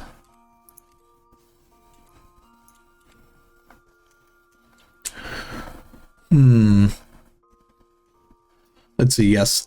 This is a great-great-granddaughter. And I know they look and act like their parents, so what's your point? I mean, look, I've done that. Who cares? Look, sometimes it's an excuse to bring back an NPC that the party had fun with. And, is it a cop-out? Absolutely. But don't worry about that. Go back to top layer real quick. Just had to erase that bit.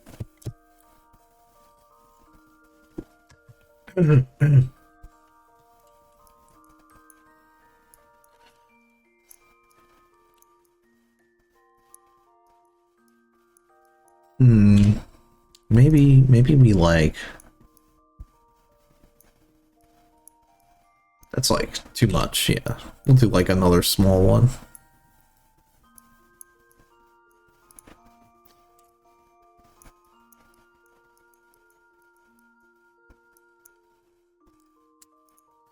We can make this a little bit more dense.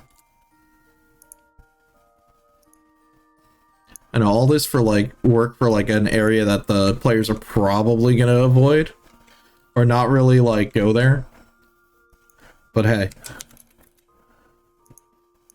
it's all about the fun of making a very interactive world. Because I'll tell you for sure, hey, if I don't end up using all of this place in a campaign for on stream, I can tell you for sure I'm going to use it off screen for my own personal campaigns.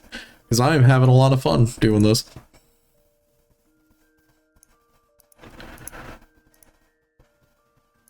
You know what, let's actually have the path like push players around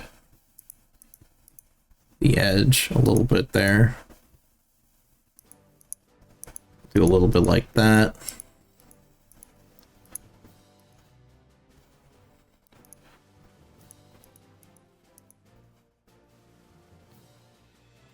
Humans are an evil race, all about conquest. Let's see. We'll just get rid of all the humans and make every NPC every long-lived race from now on. Never liked humans anyways. Yeah, there you go. That's a creative way to do it. I mean, look, did I tell you guys about what happened recently where so as Kyle's on vacation, he's in our D&D group. Our regular campaign's going on a hiatus for like a couple of weeks. So we were talking and I'm going to run a campaign and I was like, okay, one of the stipulations is you can't play human. And immediately everyone got apprehensive because we play 3.5 and we play Pathfinder and being a human is just so overpowered. We were just laughing because I'm like, really, dude? I put that as a stipulation that you can't play human, and everyone starts freaking out.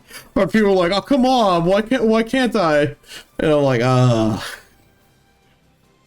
understand. A lot of people like to play human, but at the same time, I'm like, I have to laugh because I'm like, oh, come on. I'm like, it's a story about like monster people. It's like, you really want to be human? Okay. But nah, it's okay. We can always do something like that else. Or other times. And so you made that mistake the first time with your players went to a human-centric country and you start describing NPCs as tieflings and dragonborns. Yeah.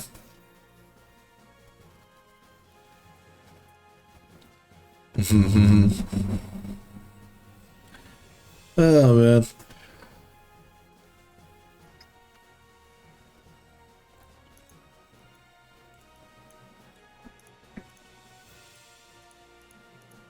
And just like fill up this area a little bit tighter.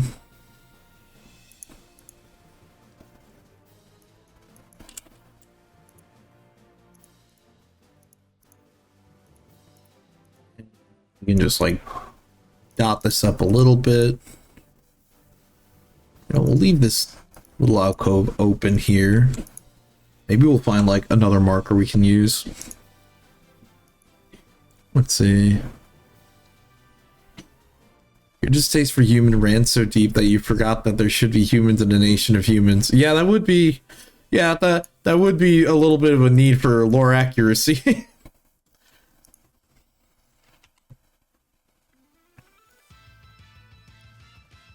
Oh no. We're not listening to the hunt music.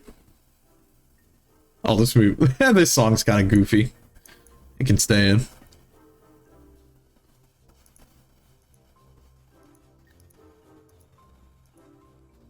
You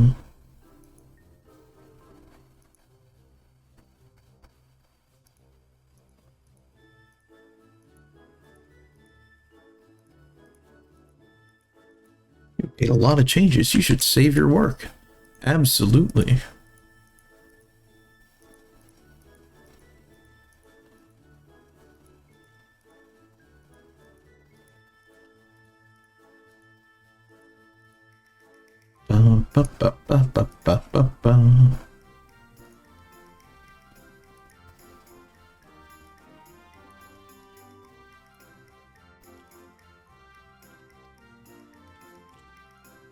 Like put this like that here. Some more base camps. Look, see, we're already giving this place a lot of flavor. Doesn't need to be too bad. Look, and then we just sort of work our way around, and then we'll get to the stuff in the sea. Takes a little bit of time, but, you know, you have some fun with it.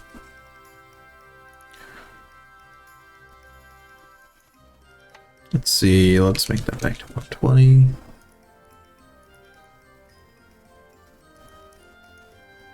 And we can even make this, like, start to clear up a little bit. Maybe, like, keep some of the trees on the more tropical side here. Hold on, some of those were, like, kind of bad.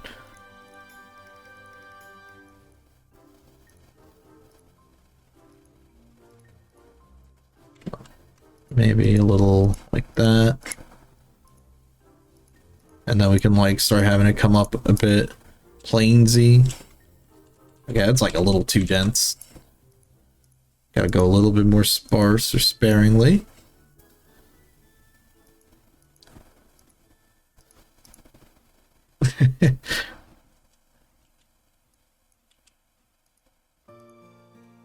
That.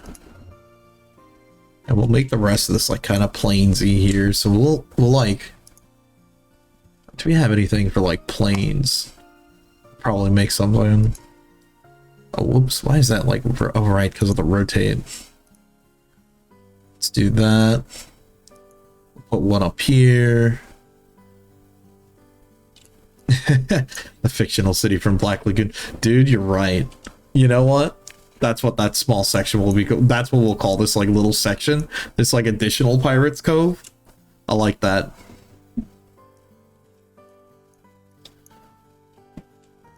Let me just go over here. We're gonna add some cliff textures on the side. Just to like really like some... Oh, I didn't realize I could just do that. Oh, okay, that's cool. Cool. We'll learn something new today. Let me rotate this a little bit. Let's make it like... kind of like that. Maybe. And we'll just like adjust that.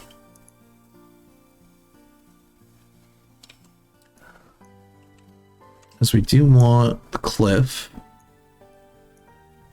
Maybe like fix it up a little bit.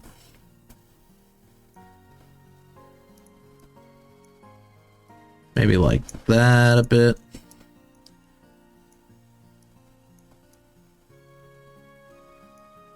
There we go. Now we're starting to get what we want here. Let me just scrunch that in a little bit. Put it like over here. Let's go back to our textures. Go foreground. Zoom in a little bit. Let's make this a size 3 brush. Oh, whoops, that is the wrong texture. We want this. And let's just clean up over here along these little ridges. There we go.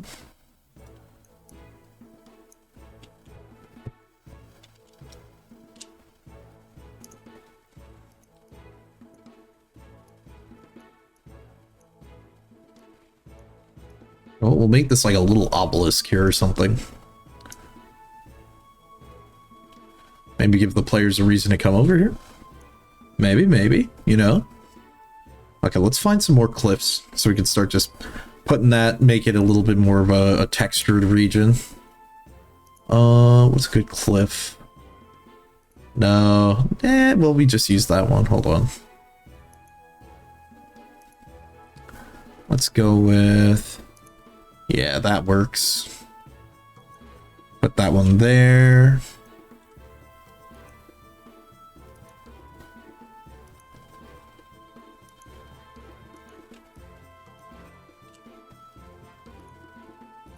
Just put this in a couple of places and we'll just like start fixing it up.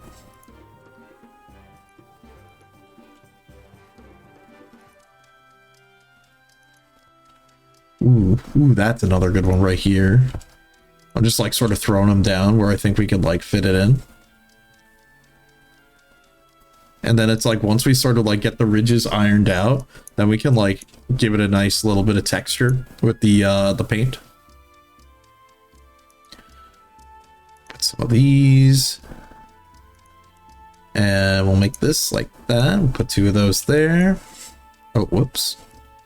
You know what? Actually, we can slip that one right there and another one right there. Man, I like this song. It's good.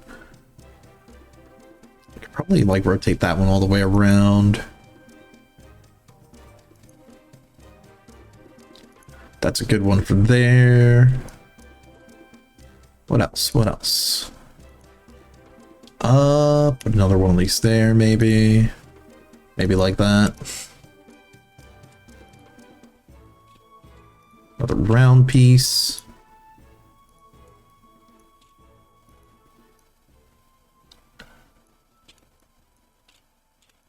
Okay, so we've got all these like little bits and pieces.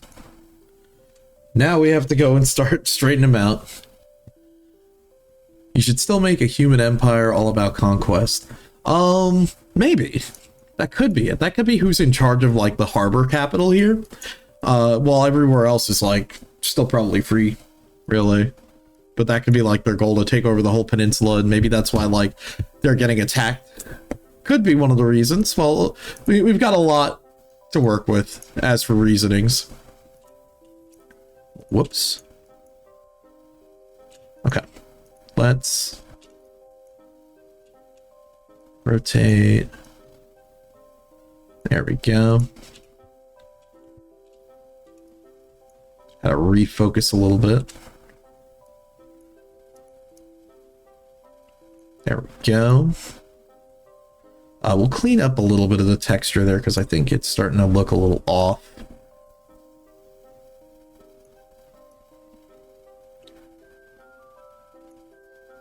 Yeah, like maybe like that.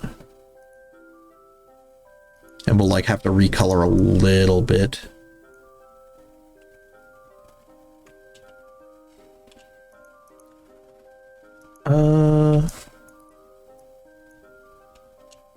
Hold on, you know what? Let's save really quick, just in case. Because I know we've been doing a lot of work. And it's better to save our work rather than let it burn by accident. Nice. Okay. Let's keep on working. Maybe slip this in here a little bit. We shrink this down. Maybe. Yeah, that works.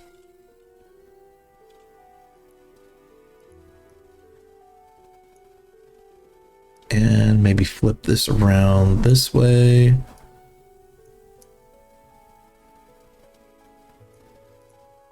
A little blurry, but I think that's just because we're so punched in. But it's all for the little details to like make our map look a little nicer, because as you can see with how we've set up this region, it'll start looking a little nicer once we like keep on expanding scope. Like we've done this section, you can sort of see where we're going here. Oh, amazing. What's next? Oh, this track's good. Okay. Like, even for example, if we wanted to go and add like even more details to the beaches here, we can add dunes and other things like that, which we're probably going to add to. Like, we're just finishing this corner, and then we're going to move up, and we'll keep on moving around. And as we move around, we'll like clean up, we'll add more things, make it feel a lot nicer. You know what I mean?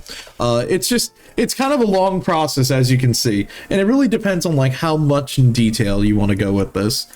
Where it's like, sure, it looks kind of like, I'm gonna be honest, it doesn't look great, but you know what I mean? It's all the process of you'll get it looking good eventually, and it doesn't need to be a masterpiece. And again, kind of like what I've said before, it's okay. It doesn't need to be perfect. It just needs to be whatever you want it to be. Okay, your players, they should just be happy that there's even a game happening. I'm gonna be real with you, okay? So don't like stress out too much. Let me see. Do we really... Can we just, like... do that? We could cheat a little bit here. Do that. How's that look? I think if we do that, yeah, we can make this work a little bit. We're just doing, like, this section here, and then, like, you know, we can keep on working out. Like, we'll worry about here and here later. We just want to first do like one segment at a time, and then we can like expand it out. Let me rotate this around, get our cliffs lined up a little bit, maybe shrink that a little bit to fit in a little nicer. Like that. Maybe if I just rotate this just a bit. Yeah, there you go. That'll do. Now we can move this over. And there we go. We copy that bit and put another one like that. And now this connects with this cliff. See, there we go. Now it's starting to look more like a rocky alcove. So it's like we have the jagged peak and cliff on this side. And we can start adding more of the stuff to smooth it out. And we'll add like a little bit of dunes to the beaches there in a little bit. You know, It's all a matter of getting it to work. What's a fun one? Hold on. Let me see. What's another track we can listen to? Oh, these are good. These are really good. We can just leave this one on for a while. All right. Got that section down. We can just continue lining up our cliff here, which I do think we need to add a little bit more color to. And we can also go back and like touch up these edges here. So like you see how like this little bit here is discolored. We can just always go back and change the texture color a little bit, smooth it out, make it a little nicer. There's always ways to just, well, you can go back. I mean, there's no reason you can't. And again, you don't have to be as granular when it comes to like making your map like this. You can do it very simple. You can find someone else's map. You can search it up. You can make it very basic. Like you could even just have it as like the blank parchment like this. And you could even like just put in like points of interest, like the city, the mountain, ruins, other things like that. So again, it's really all up to how much detail you want to put in. What I'm doing is like overkill. You don't need to like do all of this shit, I'm gonna be honest. But does it look nice? I like it. It's starting to look nice. It'll take a little bit, but we're getting there, and that's the point. You know, we're trying to make it feel a little better. It's like we line that up a bit. There we go. We'll have this maybe scrunched up a bit here. Let's see. You just finished building an encounter for your session this Friday. Your players are traveling through a desert on an escort and just attracted the attention of sandworms during... Oh no. No. Let's see. Doing a mix of tremors, graboids, and the scale of dune sandworms. Dude, it's funny. So that desert campaign that I've been working on the side, you know what? I'll double check if I can pull up that map, because I can actually show off a little bit. There is something similar I was working on. I do want to do something about like a sandworm type of deal, but I was thinking about doing like the one giant sandworm that's chasing them. So it's sort of an encounter where they're on their carriage, and they're gonna have to sort of attack this worm as it comes up on the sides of the carriage, and maybe do something like that. I think that could be like a cool idea. But overall though, no. I think that's a good idea. That's a really fun encounter. Whether it be big scale, small scale, I like it. I think that's a fun encounter you can do in a desert. And it works. Let's see. Ooh, that works right there. Highly recommend checking out Kingfisher Worm and Flea Mortals. Yeah. And we'll put that there. Damn, look at us. We're starting to like piece this together really nicely. Let's see, we flip this all the way around. There we go. Let me just like copy this little piece. There we go. Look at that. The cliffside's coming along really nice. You know what? Hold on. Actually, we can make that one little piece down here. Do it like that. And just let that part be jagged a little bit. Maybe rotate it. Hold on. Like about there. That'll do.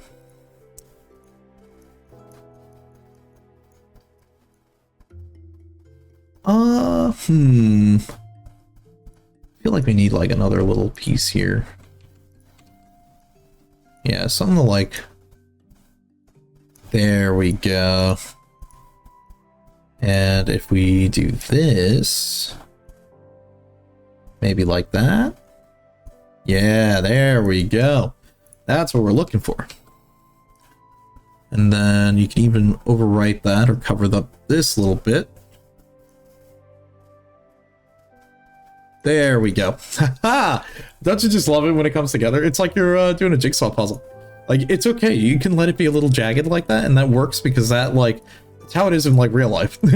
Cliff sides are not smoothly cut. Okay, so this side is done. Let's just do up here. And then we'll go over here and we'll add a little bit to the sands here. Maybe give it a little bit of a dunes to, you know, make it feel a little nicer. Like shrink this one a little bit maybe and stick it right here. There we go. That's looking good. And then we'll just like clean up the texture colors after. Let's see. All right, let me rotate this piece all the way around. I think it was like that. That, yep. And do it over here and there we go. Be a little bit more like that.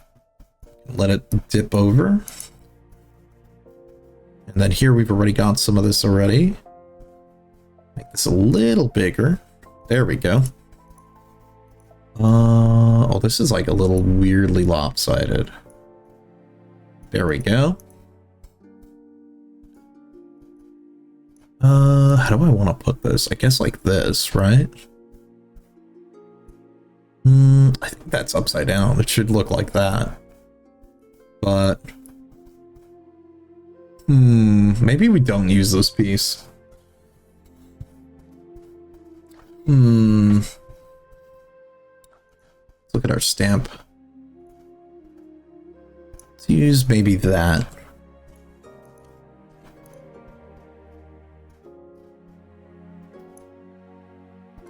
We rotate it like that. Yeah, we could do it like that, and then we just like terrain tool it.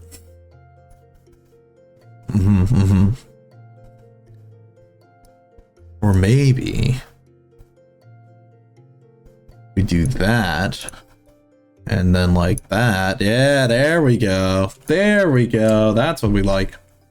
Okay. The way they had attracted the worms was hilarious. They didn't buy the appropriate gear from the desert, or for the desert, so one player had the bright idea to help him, and another player cool off by not telling them both to go back into the, oh god, the sand ship and blast with water spell meant to push and knock people over. Needless to say, one of them flew off the boat. Great.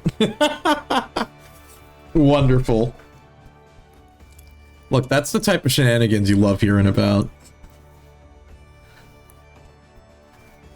Let's see. Maybe this one works like this. Yeah, there we go. We can set it around that cliffside. Move this around a little bit. We're gonna switch that. We need two different pieces. Let's see. We can go one of these and then one of these. All right, so we're gonna grab this one, rotate it like that. I would just make sure that it is working. There we go. Flip this part around. Maybe shrink it a little bit. Yeah, and then we'll like texture correct that. We can always fix the coloring after. Would you look at that? We're almost here at like the start of the beach, going towards the capital. And one more stamp, I think. Let's use this, and we need to rotate it all the way like that. And then maybe make this bigger like that. Yeah, there we go. Perfect. Okay, let's save now that we put all of our clips down. See, luckily the player that built the castle spell already has a pet shadow, or a pet shadow Pegasus. Damn, dude, that goes crazy. But that had already awakened the worm. Oh no. Well, oops. I'm sure they're gonna have a wonderful time trying to explain it. So how did you guys do that one? Okay, let's just fill that in. Let's go back to our regular parchment. Was it this color? No, it is not this color. This is a default. It's not that. I think it was like one of these. It was this. Yes, it was this. Perfect.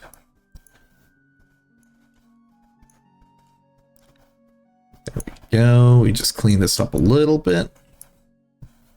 Our little borders.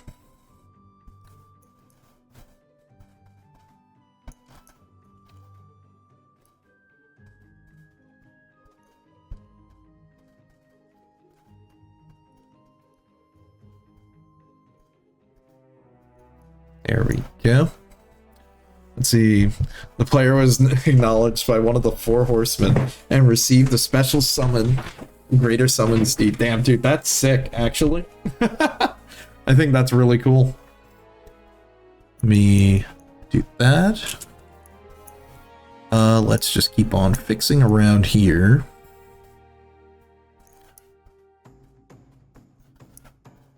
Yeah, you know, this section of the map looks really cool. So now I'm thinking, like, we got this section now. We have to do the upper forest, and then we'll do the route, sort of that plains-ish area, and let's work on that as it goes towards the capital of the area. Because we can, like, just keep on touching up as we go. So that's going to be, like, really good. Let me just, like, bookmark these just so I know which ones we're using. Let's just fix the coloring a little bit on our cliff. Looks good. And we need a touch up here. And also need to clean up over here. So we don't need all of that. Go around. Do that. There we go. Just keep on touching it up because we want to make sure our cliff line or our cliff side looks pretty good, you know? Let's see, we can have that. It looks like it swoops around like this. Clean this edge up a little bit. There we go. And just keep on doing that. Starting to come along really nice. Just took a second. See. He's unknowingly on a quest to become the new Horseman of War, and he's over... Oh no. He's over the time given trials by the other horsemen to gain their acknowledgement. That's really cool. I think that's... Dude. He's, they're gonna have a ball with that. That's great. Let's just fix the color a little bit. Just touch that up. There we go. You know, I have to laugh because earlier I'm like, yeah, no, I'm not an artist. I'm not an artist at all. Yet, here I am, enjoying myself, working with stamps, coloring. Why? Because I want to make it look nice. Because I guess that's it. One of the other goals for yourself. When you're making a map, have fun with it, you know? You don't necessarily need to be an artist to, you know, work in one of these map making tools, but it's good. It's good to look at like other maps to get ideas, maybe how you want to set something up like this. There we go. Let's just like clean up here, give it a little bit of a dusting around that. Maybe go a little bit deep on that. That's fine. This can be a little bit outcropped. That's fine. Because we do want it to be a bit outcropped. We can just clean up that little bit there. And we'll go around the edge. Touch that up. There we go.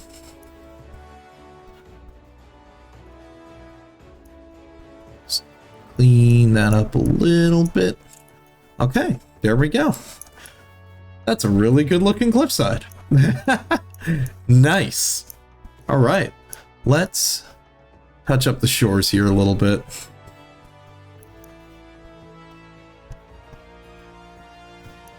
Got that section, the cliffside. We'll worry about the upper side here. Like we'll touch up all this side later.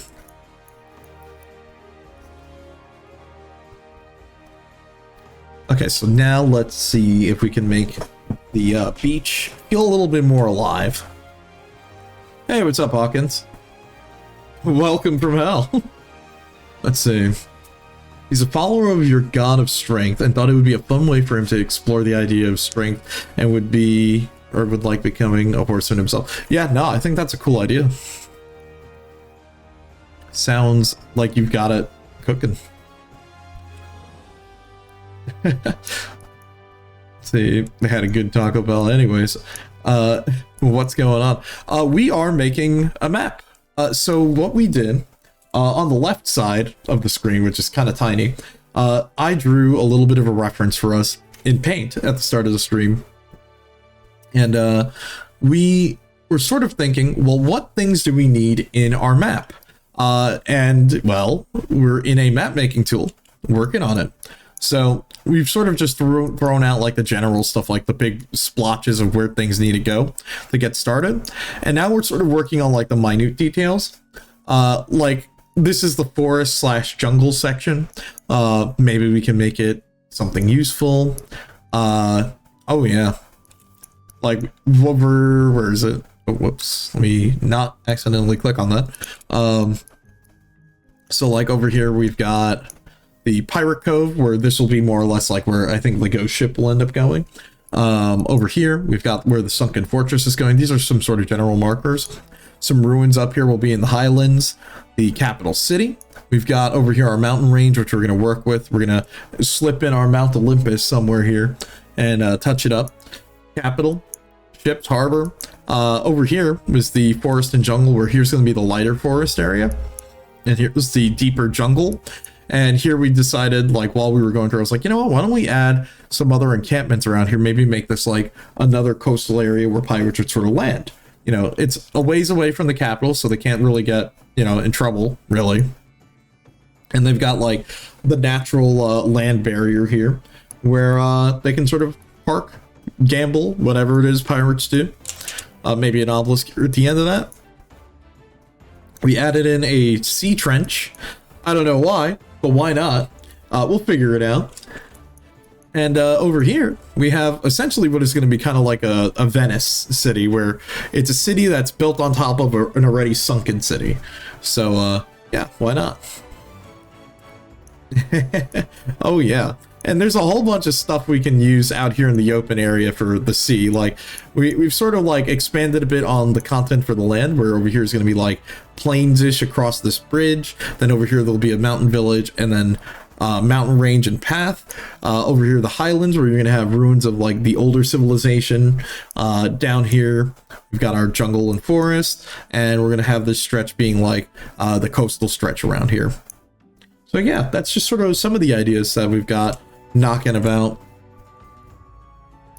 And yeah, that's kind of where we're at right now as we're working on this. Just drink some water real quick. Feeling a lot better from yesterday, but still a little bit sick, so I'm hanging in there. What can I say? Yeah. I'm liking the idea. I was a little bit worried at first because I didn't really know where we were going with it, but the more I sort of worked on it, the more I realized, okay, this may be a bit of a seafaring campaign, a little bit more than what we anticipated, but there's still enough room to work with on the land here that we can, and we don't need to draw out the full continent. We don't need to draw out the full island and everything else. We can even make it smaller if we really needed to. But this is an idea of something, you know, we could probably use somewhere. And I can tell you for sure, if we don't end up like using all of this in whatever campaign that we sort of fished up, for sure, I'm going to use this in my own personal campaigns. Do you have any plans for villages, towns, and likely pit stops on the land, or is the sea most of it?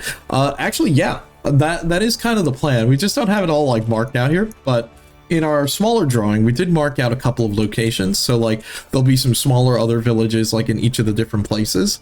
The ruins are basically ruins of the older villages. Some will be newer. At the base of the mountain, there's going to be like a foot camp or like a base camp for people who would be going up the mountains. within the jungle here, you're gonna have a couple of different pirate settlements, as well as with like some ruins of like older, vestiges of the previous kingdom. We have our other big city that we'll maybe make a city map of. I don't know. It depends on how big I want to make this campaign. It doesn't need to be super big. The Pirate Cove, which we may or may not make super interesting. And then down here we've got the dungeon, which literally is going to be like some sort of underwater fortress, which makes me think, how do we make the party get underwater? Now, I was thinking of a couple of things, okay?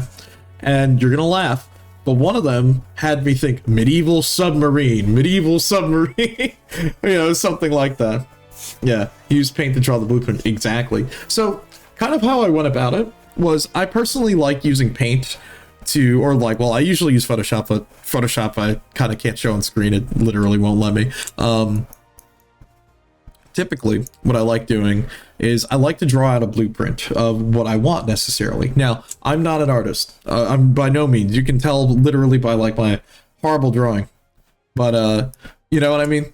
I like to draw out a blueprint of some ideas that I've got, and then from there, when you move into like a map making tool, or maybe you're looking for other maps, you can definitely do something like that. You got a dumb idea? Hit me. Why not? I'm all ears, Hawkins.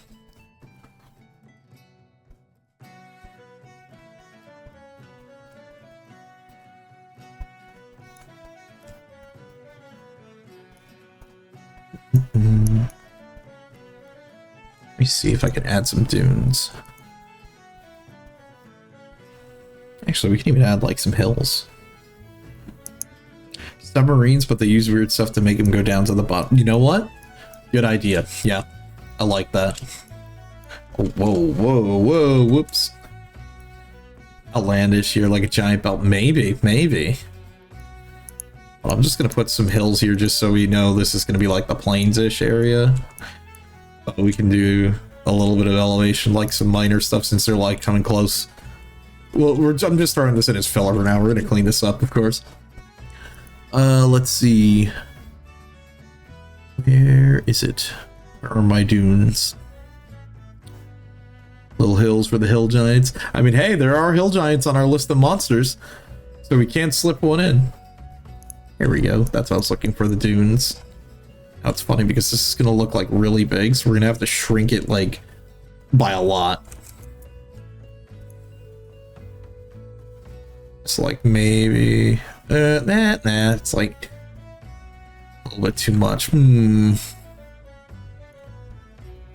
Probably just leave it actually, like that texture. That should be fine. Doesn't necessarily need like big dunes because it's not exactly like, a desert dune.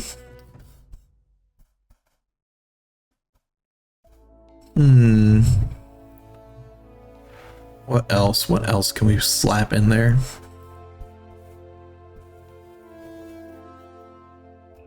Alright, I forgot these are like all these other little accoutrements.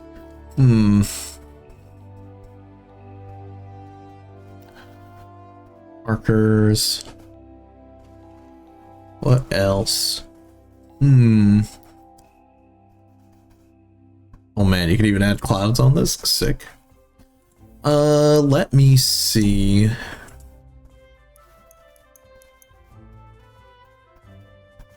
Let's do the smaller forest area here, since this is like the next section, I guess you could say, and then we'll sort of work back to the main road here. And then after we deal with the main road, we can worry about the plains and like all the other sections around here. We'll find a way to circle around on it. Let's see, got lizard folk in here. I think we have it written down. I think we did write it down when we were working on the setting. So we could definitely have some like lizard folk in here. Go to our top layer quick. Let me bust out the eraser again. Because let's remove that line. Clean this up a little bit, since now we already know what we're doing here. And let's see. Look at our regular stamped for a forest. Oh. trees. There we go. Not biome, desert. Let's go with like palm trees, pine trees, shaded pine trees. Let's go with our regular trees. These are like hella small. Oh, whoops. Hold on, I just gotta erase that again.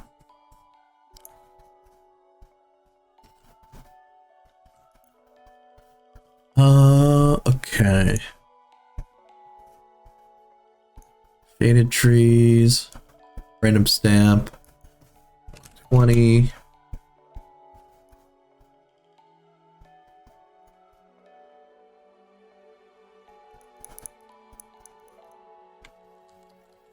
I'm gonna make that feel a little bit more natural. Okay, whoops, god damn it. I keep on pressing Control Z a little bit too much. That's a lot of trees, I know, right? Hold on. Let's clean this up. Okay. Probably... I'm gonna do like a little bit of like a dabbing of it. Cliff sides can be a little lighter as we move more towards that. We can make certain patches a little bit more dense than others. Oh, that's like a little too dense. Maybe like, yeah, like that. Yeah. We could probably have them fit in around there. Maybe make it a little lighter as it moves more out to the main road.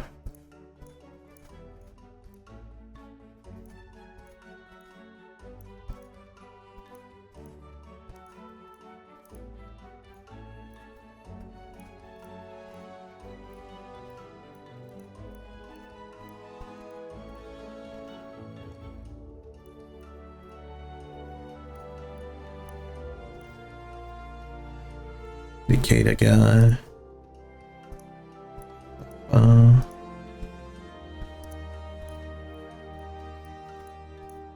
Make this a little dense. Because we're still like starting to get to the bigger jungle portion of the map.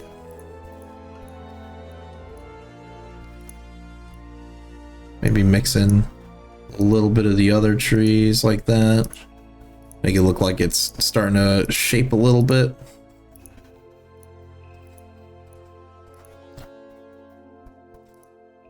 Give this a little bit of a clearing. So there can always be room for more things.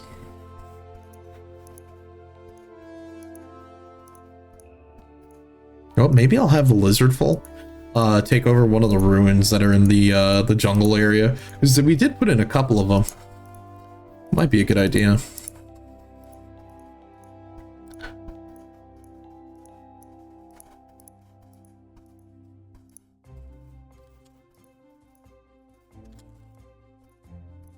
Have to like find like just the right spacing that you want to use for this. So like it doesn't look too irregular, but like just enough. Yeah, no, I agree. I think that's a good idea. We can have that. We can have like a couple different like sculptures.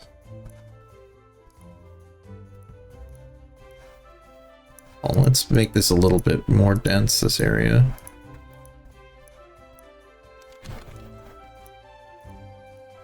Like do a little bit of that, a little bit of that.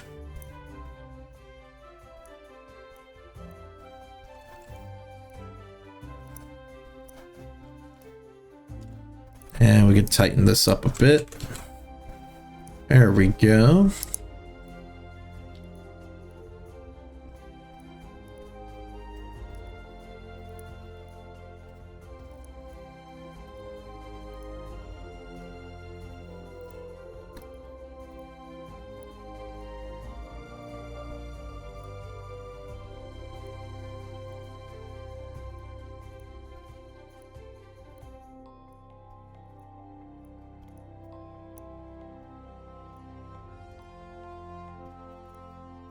Gonna have it like starting to peter out a bit.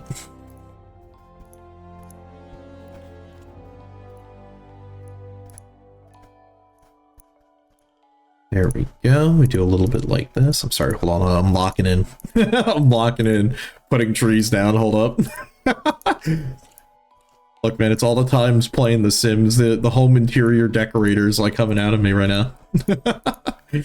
Oh, man.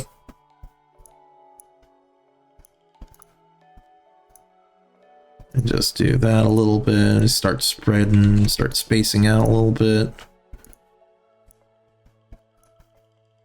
I'll keep this opening here. In fact, actually, put that tree there. We'll go here. Clear out a little bit. We could set another tent there. And that could be like another encampment. There we go. That's like the whole forest region basically done. Sick.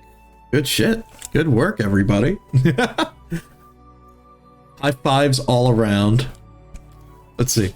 You've been reading that literature RPG for a while. You thought it was a foreign made because of the grammar and junks. It turns out it was made by an English speaker, and for some reason, the copy you got was so shoddy that you thought it was a poor translation. Oof, dude. Oh, no. Oh, man. You know, I gotta tell you something, Lee. And this is funny, because I was just thinking, I just was reminded. So, I want to talk to you about Monday's stream, which was kind of funny. So Monday's stream was funny because I was like, oh, well, why the random Limbus Company stream? Do you want to know the real answer? So off stream, I had been getting back into Limbus Company after like not playing it since I want to say season 2 was the last full season I played, and I think I missed the railway for that event. And let me just save. There we go. So I missed the event for that. And then, like, I was absent for, like, the last 2 seasons. So I was like, you know what, let me get back in now. Let me start playing it. So, literally, that whole thing that I was doing on stream, that took, like, 4.5 hours, that rotates out... It rotated out 30 minutes ago. Yeah, the event ended, and then now there's the new one that's in. So it was just funny. I was like, well, I got 1 day, or, like, a few days to do it. So I was like... Screw it, I'll just go live. We'll do it live. So if you were confused about the gameplay, yeah, don't worry, because that's like the high end. This is what you do as an end game, and it looks very complicated because it kind of is complicated. It's a lot of min-maxing. And don't worry, I do want to play that game on stream again and like explain it a bit better, but it is a bit of a complicated game. It's very it looks very complicated. Is it very complicated? I will tell you it's mostly reading comprehension. Oh shit. Uh-oh. Did I make a mistake? Okay. Whew. Ooh, okay, I thought I made a big mistake for a second there. I was like, did I just erase all of those trees? Okay, no, we're good. Okay, we'll focus on the main road next. Whew. We're good, we're good. I got a little worried there. Got a little bit worried. But, okay. That section's done. We'll start looking at this main road in a second. But, you know what? I've earned my little break here, so we'll talk. So yeah, like, I do actually want to play that game. If not on stream, not Limbus, but I do want to play the predecessor to it, which was Library of Ruina. I've beaten that game. I think it is a very fantastic game, and it would be something really cool to do on stream, because not only is it very, very good storytelling, the gameplay is fun. I will say, though, to like random people watching, bro, this game looks ridiculous. Now, I wish I could say that's not the case, but I will say, no, it is the case. A lot of Project Moon is the company that makes the game. Oh, thank you for the stretch and the water redeem. And all I could say is they do fantastic writing, and a lot of their stuff is based off of like classical literature for like characters, themes, and it's like commingled with like the Korean state of man there, where it's like, you know, corporate culture, etc. So it's like, it's a nice fun middle ground where it's like all of the characters in the party are based off of literary works, or whether being the main character or the authors of the works. So it's very fun. I mean, the whole thing with Limbus Company is it's basically Dante's Inferno, where the main character that you are playing as is Dante.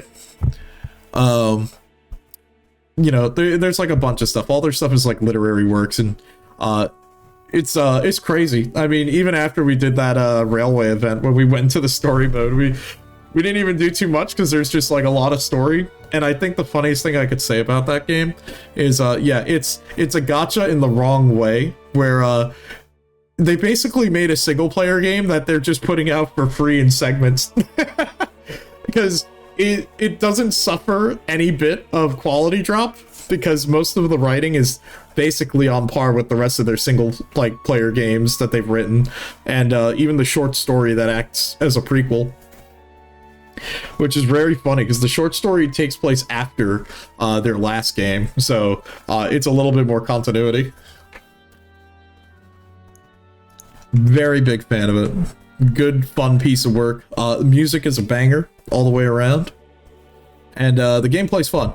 As for the gameplay, though, I know a lot of people got a little overwhelmed when they saw it the first time, and the best thing I could say is, yeah, if you were confused, don't worry about it. A lot of people get confused because you're like, what the hell are all these arrows? What the hell do all these numbers mean? What is all this text scrolling on the side? Yeah, don't worry about that part. The best thing I could say is, it's like, if you sit down and play it, it explains all of it to you, so you'll be like, okay, I think I understand how to do this. And the main reason why I'm very familiar with it is I played Library of Ruina, and it's funny because Library of Ruina is basically that game. Limbus Company is like, it's weird because it's both a watered down version of Library of Ruina and not, because that game is a card builder, or like a card battling RPG, and yeah. You must wake up. Oh, don't worry. Where I think the funniest thing I could say is, when you see me like selecting attacks in that game, it is pretty simple, because there's only like 3 cards in the deck and it's just multiple copies. Meanwhile, it's like Library of Ruina is like, build like 5 decks of cards or more and like go fight. And you're like, what? I have to build a whole deck? Okay, let's start by... Okay, let's think. How should the main road go? Well, we just have a stamp here to represent the city. I think we'll leave it as a stamp, but we need to figure out like what do we want here? We know we want the coastline like this. We can tweak the coastline a little bit. Maybe we can see if we can add a pier. Although, you know, we kind of got that here visually by the stamp. What we'll actually do is, let me shrink our brush here. We might move some of these trees around a little bit. So like we'll oh, whoops. Oh, we're on top layer. There we go. We'll probably go back to that, and maybe, oh, do I have the brush on the right layer? Foreground. There we go. Let's see, hub towns and the connecting fishing villages. Exactly, that's what I was thinking. So we might do like maybe another village like right here. So you know what? We're gonna go back to our top layer. Let me pick a color, and we'll use purple, and we'll like put a star here. So we're gonna do maybe a city there. Oh, whoops. I keep on forgetting. It's holding spacebar. We'll do another city here because we want it at the base of the mountain. We'll do a small one here. I do want one over here in the highlands to sort of represent like the old kingdom, since when we did our set building for this campaign, it was supposed to be the rise and fall of like an old kingdom to a new kingdom when we were doing the rolling for it. So we could have this be like the old capital, or maybe like a vestige of the old kingdom that was there. We've already kind of worked out over here, so that's good. Maybe we could put like another smaller like rest stop here. So it could sort of be like the bordering town of the forest. We'll have one over here, one over there. And then I think that's good for the mainland. And then we'll worry about like everything else after. But we just mostly wanted to focus on that. So you know what? Let me actually get a stamp just for like the village, just so we can indicate it. So maybe close that. Let's see. It's a nice one we can use for a settlement. Gotta look through our little collection here. Maybe nothing too complicated. We could probably go with like something like that, maybe. What else? What else are we thinking? We'll just grab that. We'll put one stamp there. And do like another one there. One more over here. And lastly, one there. And then we can adjust around that after. Let's get rid of this because we only needed it for now.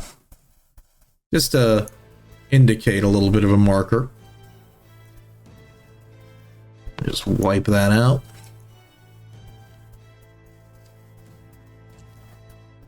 And let's get back in here. Oops, there we go. I didn't even realize. Get rid of some of that. Okay. Let's actually do something here. Let's go and look at like paths. We're gonna need to put some roads, but we'll do that in a second. Brush layer.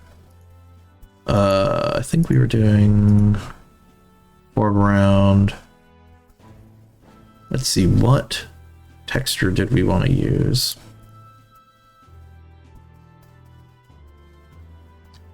We could do like a darker pigment. Maybe do that.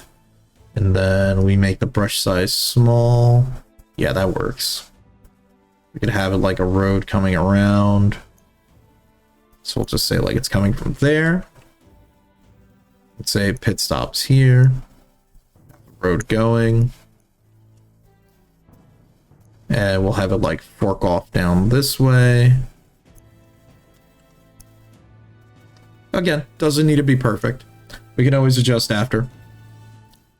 Like, look, and just move that hill over. Oh no, the road's a little uneven. That's okay. Have it connect there. You know what? Maybe. Oh, whoops. Where is it? We wanted this. Let's just cover that up a little bit. Go back here. We'll have it meet there. Hold on. Oh, whoops. Cover that up a bit. So we can make this look a little nicer. We'll have it just scoop around, reach here, and we'll have this path go further into the woods. And then we'll just have it like sort of peter out. So like it's supposed to be like, oh, okay, there's not really much of a road anymore. So maybe we'll have it like go a bit of a dotted path. Now I can even do like a dotted fork there. And then yeah, we can even leave some trails.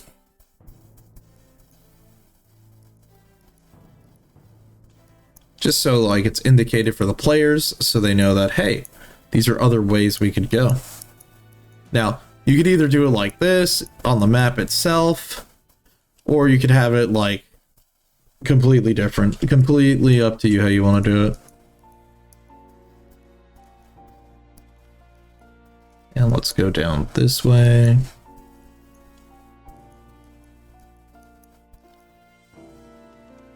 Maybe a little bit like that.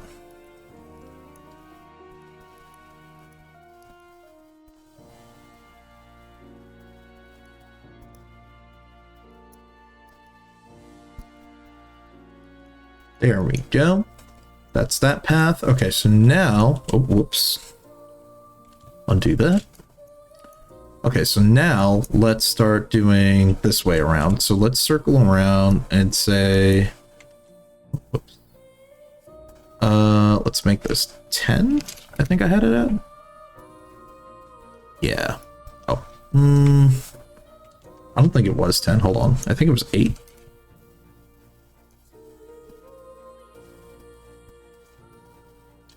Now again, doesn't need to necessarily be straight lines on that, but we can work it out. Maybe like over here in the plains, we can add like farms around the bend here. You know what I mean? We can kind of fill in the blanks a little bit. We can be a little creative with it. So we'll work on that part. Let me move the hills over here. And then also we need to add a little bit of texture around here for the lake. And we can move this over, and we'll like we got a little bit of work we got to do for the highlands here, so we can like make this a little nicer. Like maybe even move this down a little bit. We'll see. We'll mess around with it a bit as we keep on going, because we're gonna need to like touch up this area quite a bit. So we'll just do this section here, and then we'll clean up down here, and then we'll work on the patch right over here, I think, like in the middle. And we can sort of see about maybe adding like a farmland, some other things. And then up here, maybe, hell, we can even add like a mine somewhere here and sort of flesh out this section. But we'll work down here first. Actually, you know what? Maybe we move it a little bit closer to the shore. Like right about there. Actually, you know what? Here's what we're going to do. We're going to move this tree here, move this one over here. Do that. And then now we do that. That feels a lot nicer now, doesn't it? Same thing over here, actually. Let's move this over here. Dun, dun, dun, dun, dun, dun. Man, I love this song. It's good. Metaphor was awesome. And we could do it like that. So that can link there. This could be like the farming hub. Or actually, I would almost say we move it into the middle here. You know what? We'll put this here. And let's do this. I think I'm onto something here. Hold on. And then we'll make this like hills and windmills around it, maybe. We could set it up. And that means that over here, we can like put something else. So I'll say actually something. Put a question mark. We can find something to put there. Okay. We have our bridge. We have the capital. We got that. Let's keep on adjusting this. Let's maybe like move some of this around. That like there. We'll fix up the textures here a little bit, actually.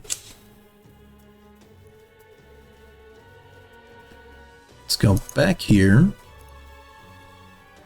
Make this a little bit... Oh, whoops, that's top layer.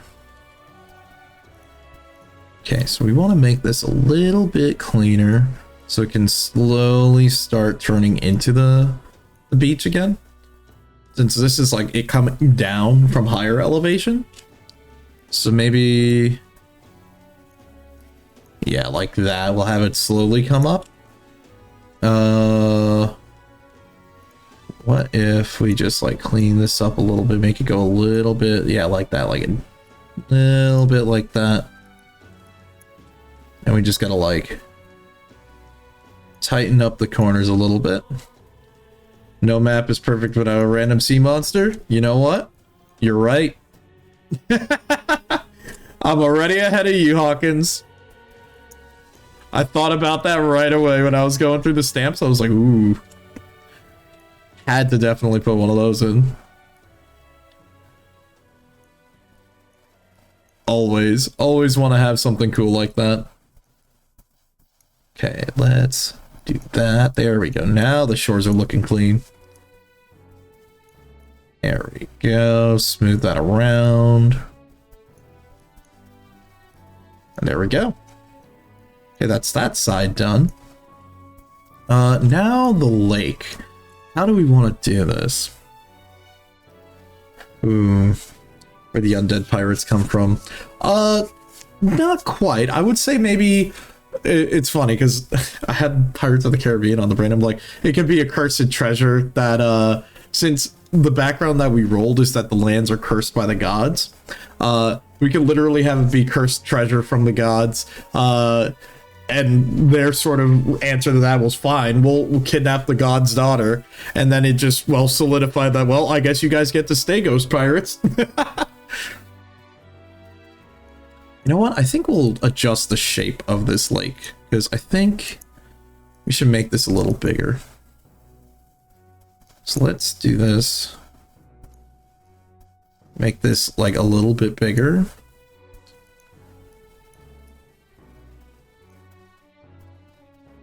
Maybe like that, so it could be like a water source for the farmland. Maybe. So let's get rid of this little bit, and then we can have like farmlands over here, like in this area. Sort of see what I mean? Let me just move that out of the way. So we could do that. We can expand the lake over here too. It's kind of small.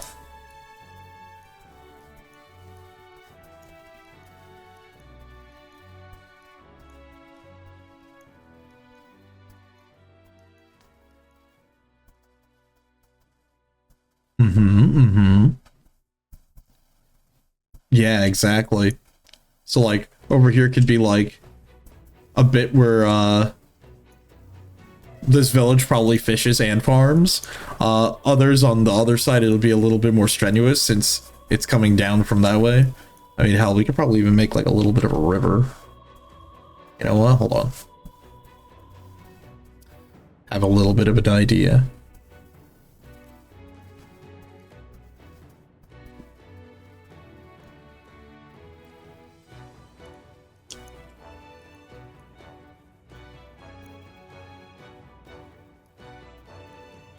If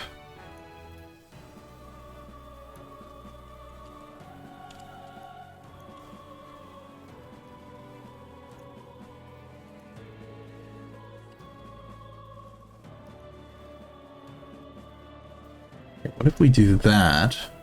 Adjust this a little bit, copy this, put this over here, rotate this.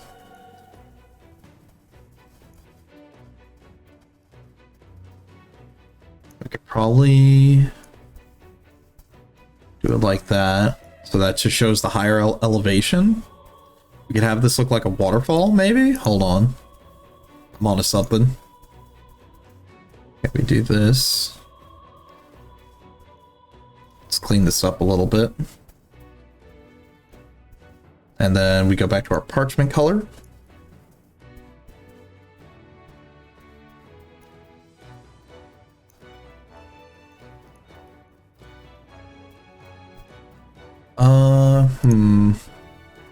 Go background. No, that really doesn't do too much.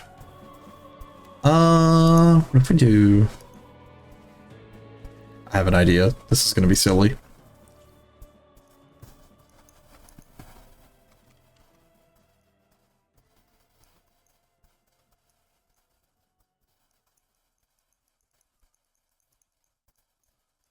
There we go. There we go. See, we made our own little waterfall. That works. That works a lot. All right. I like that. I like that. We have our waterfall coming down the cliffside here for the highlands. And then we've got the lake here. It goes under the bridge. Wait, why the hell is it like that? Hold on. There we go. There we go. I like that. All right. And we'll just finish on working on the highlands in a second. Hold on. I wonder, can we, is there, like a pier or a dock we can use.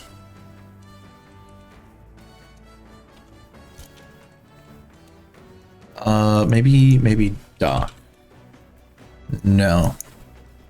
Okay, nothing left in this pack. We can actually just like steal from other packs though. The only problem is the art style will clash a little bit. My god, what the hell is that? Bro. Let's see, do you want the lake to end out there or river into the ocean? Ooh, that's a good idea too. We should probably do that. Might add that in. Okay, small dock like that. I mean, yeah, nah, it clashes with it. We'll just like put another mark that there's another harbor here. It'll be like a small one. Actually, no, it wouldn't be a big harbor. It would just be like a fishing dock. We don't even need to do that. We can actually just do something like...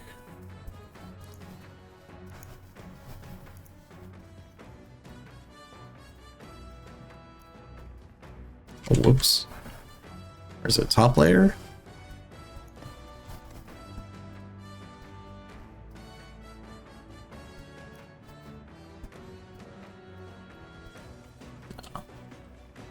I'm terrible at it. I can't draw. Let's see. Do you want the lake to end down the river? Let me think. Where would I want that? Probably have it like coming down this way on the right side, actually. Might do that.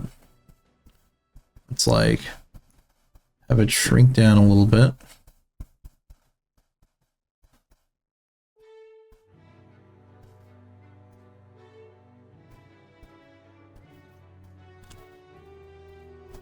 Okay, and we do actually have to put... Oh, whoops, not that. Do need to actually...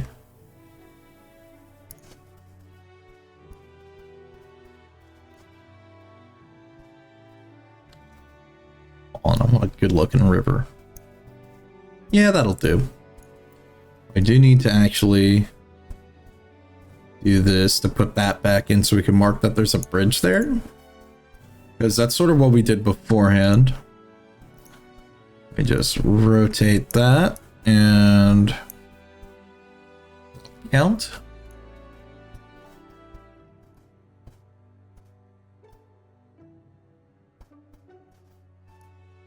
You know, I may have had my doubts when we started, but it is coming together.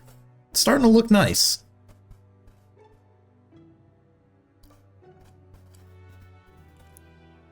We got that whole southern section done, and now we're working on over here. Okay, let me think for like farmlands. How do we do that?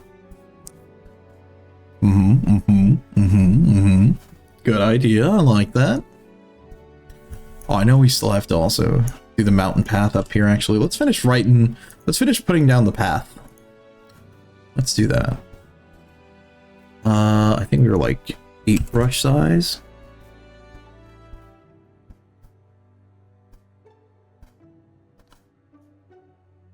We could have it like that. And then the path can go down and around. And then circle back to the capital like that. And a little bit of whoops. A little bit of an offshoot path. I think we'll just... What did we do? We did size 3.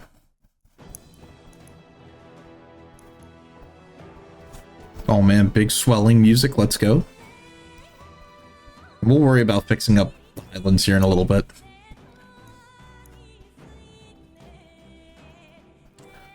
Let's see. Let's get some brush. We still want some brush around here. Oh wait, wow, that's like really tiny. Hold on. I think we were like 120 on that. Yeah, 120 on the trees. Still want trees.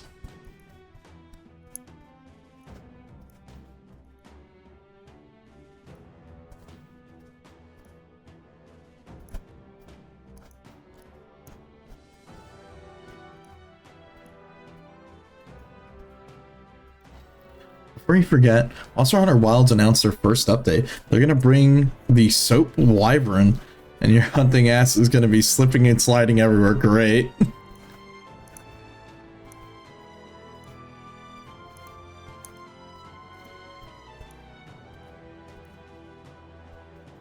Hey, how you doing? Hopefully you're doing good. Let's see. Maybe put a little bit like that, and a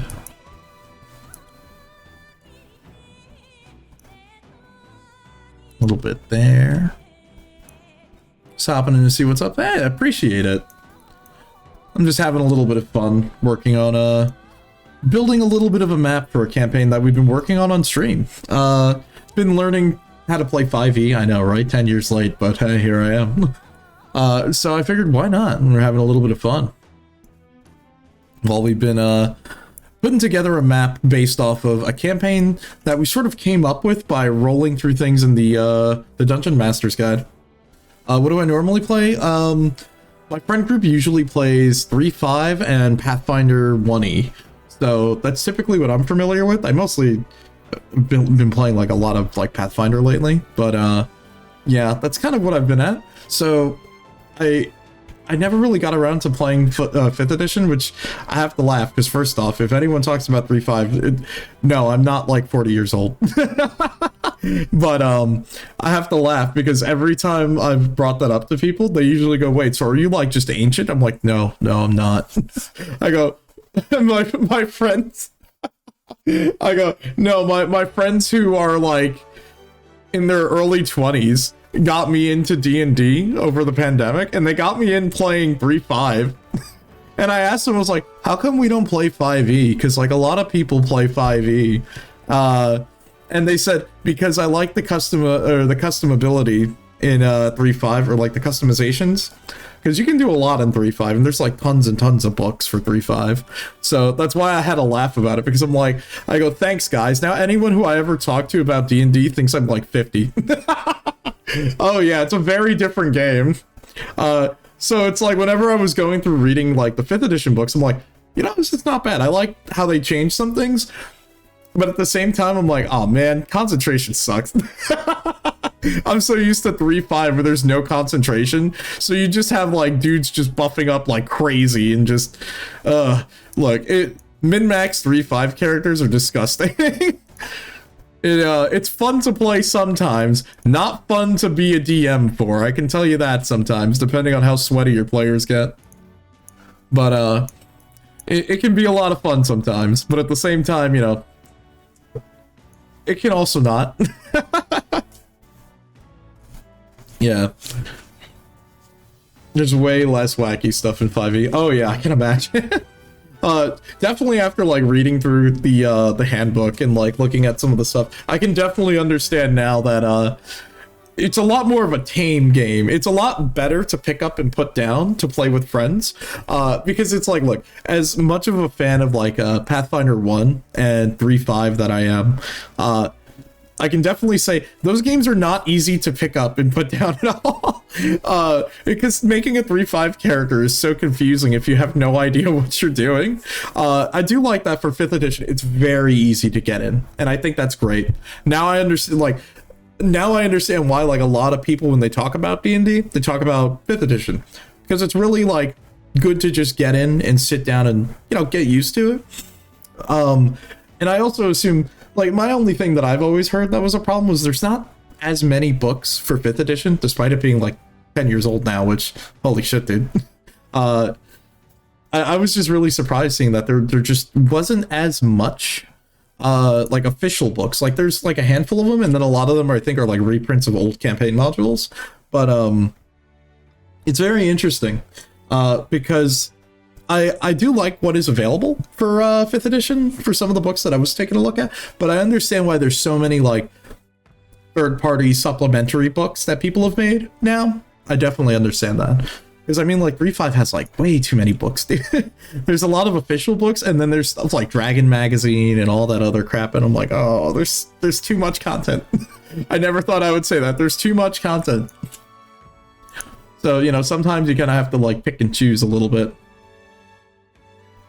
Let's use a different texture for the crops, because we need like a farmland color. Oh, maybe we can like give it a bit of a different color.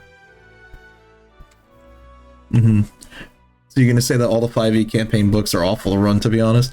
You know, I think the reason why that might be is because if a lot of those are reprints of like older campaigns, I can completely understand why they're not very good to run in 5e. Because a lot of those older campaigns are like really janky, and they're designed for like a version of D&D with like 50,000 skills involved, you know what I mean? So I can kind of see why, like, where the problem comes up. But oh yeah, it can definitely be one of those cases. Okay, actually, you know what? Maybe we do use this color a little bit. Let's. Oh man, me not being a great artist is rearing its head again. Hold on, we draw that. Yeah, there we go. Let's see. The problem is they're not very well organized. Ah, okay. I think, because I think on stream I ended up reading Curse of Strahd, and it's really funny. The main reason why I pulled it up when we were looking through Curse of Strahd was, and it's funny, I did have this where someone did pop in and bring up a point of like, why would you look at Curse of Strahd if you're trying to become a DM? This is a bad book. You shouldn't look at this. Now, I'm going to be perfectly honest with you. It's not good. I wouldn't recommend looking at Curse of Strahd if you're trying to be a DM for your first time. It's a very overwhelming campaign, even for me as someone that I've been playing D&D for barely 4 years now. Like, not very long I have been playing D&D, but I've DM'd a little bit, and I DM like smaller, simple things. And that one barbarian video you saw. Nice. But yeah, it's like I like campaign books because they're fun to read, not always to run. Because the one thing that I noticed when we're talking about the Curse of Strahd book is it made me laugh how every time in somewhere in the book there there was a what if scenario if the player kills the NPC or they decide to attack, and I'm like, look dude, if you have to write that many clauses for the NPC, I'm like, look, at this point maybe they shouldn't be playing D&D. I mean, look, understandable, people can get mad and do some goofy stuff, but like, yeah, let's see, when 5e campaigns are written like novels rather than, yeah, exactly, see, you get it. Look, I'm glad that you get it, Skyball. Because it's like they're fun to read. Don't get me wrong. Like, I had a lot of fun reading Curse of Strahd because learning more about Castle Ravenloft, learning more about Barovia, learning about the setting and everything.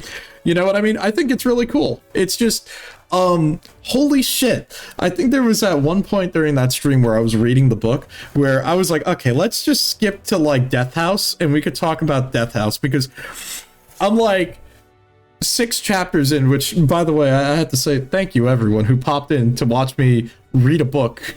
Well, I've done this now like multiple times.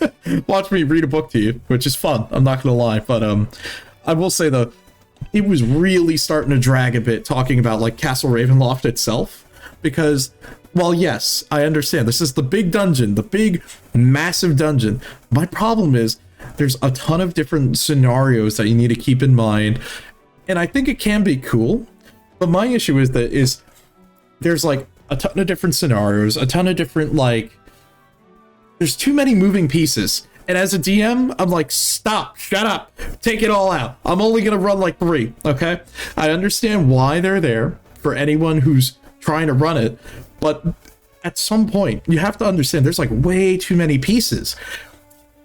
And it's like, you also have to consider, how did your players get into Castle Ravenloft? Because did they take the, what is it? I think it was the Black Coach, where they hop into the coach carriage and they get there and they're invited? Is this the big confrontation? And all of those things can go out the window and just change completely how the players go through the dungeon.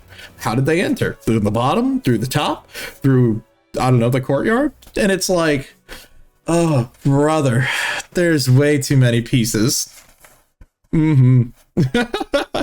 Let's see. Out of the Abyss, you need to juggle like 12 named NPCs at the start. Oof, that's a lot. Like, I've made, look, I'm not gonna lie, in my campaigns, I've made a ton of like named NPCs too, but I just keep it where it's like, you know, I can juggle them back and forth, but look, I'm a fan of, look, if I have to just say, okay, that guard over there, you know, you don't have to be too specific. I'm assuming though, I haven't seen or read Out of the Abyss, so maybe is it like a very specific setting? Like, is it one of the ones that take place in the circles of hell? Or is it a completely different one? I might be mistaking it. You haven't even gone to the Castle Ravenloft, and you're there now, and it's like, oh, it's the Underdark. Oh, okay, thank you. Sorry, it's funny. You're gonna laugh. So for me, how I got into D&D was okay. I tell this story all the time, but it is still kind of funny. I got into tabletops from playing a Warhammer tabletop RPG that my friends were like, hey, we know you like role-playing games and stuff. Why don't you try tabletop? I'm like, sure. Okay, so what campaign are we doing? They get me into play, I think it's like Warhammer 40k Dark Heresy. Bro, I was like, what the fuck is a Warhammer 40k? I had no idea what was going on, and I'm like, dude, I don't understand anything. And I think we did like 2 sessions of this, and I'm like, dude, I don't think this is for me, dude. I don't understand. I don't get it. And like, this is a little bit much. So then my other friend who's in the group, who's the DM of another campaign, was like, hey, I'm running a D&D campaign. It's very low stakes. It's literally a Magic Academy thing. You want to join? Yeah, sure, we'll do that. And I had tons of fun, and that was my first D&D campaign. So it's funny, between that and the bits of DDO online, or well, Dungeons and Dragons Online DDO that I've played, I had to laugh because DDO it's Eberron, and Eberron is very different from Faerun. So it's like, I know a bit about Eberron and the different houses of like the mercantile class that are there, and how it's very like steampunk, and there's Warforged, and I think Eberron's really cool. I don't really know anything about Faerun until like I played Baldur's Gate 3. I know, I'm not that well versed in this, and I only started reading more D&D books as I got into DMing, which was like, I think after my first couple of like, maybe like around like maybe after the first few months of me playing D&D, I was like, I want to try to DM. It looks like a lot of fun. And that's when I started looking into like, you know, how do you make a campaign? How do you do all these things? And, you know, that's kind of why like I started doing a bit of this series where I've just been, you know, let's talk about D&D. Let's talk about how do you make a campaign? How do you do all this stuff? And I only recently, I was like, you know, at first I was worried. I was like, I like D&D, but I was like, I don't know if people would want to sit down and listen to me talk about it for a long time. But it's fun. I enjoy it. I'm glad that I'm able to like sit down and like talk about it. I mean, hell, I'm sitting here making a map off a random based campaign that we built together. But yeah, so it was like a lot of fun, and it sort of pushed me into wanting to learn how to DM when I was like getting started. And then it made me think, well, why don't we talk about it? You know, talk about how to do it, and hell, we could talk about it on the stream. Maybe someone could enjoy this and figure out how to DM too. Tons of different ways to do it. Oh my god. Your first campaign ever was Tomb of Annihilation, and you jumped in as soon as they wanted, or they went into the actual dungeon with no context besides something about a death curse. Oh no. Oh no. That's not good. Oh man. That doesn't sound super great.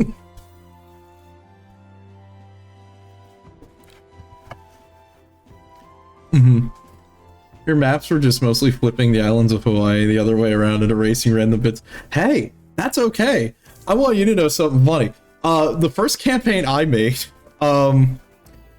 it involved me looking at a bunch of different maps that I downloaded, and then whoops. Oopsies. 1 second, there we go. I forgot. There we go. Let me just save. That's what I was looking for. There we go. Just in case, because it's been a minute since we did that. Yeah.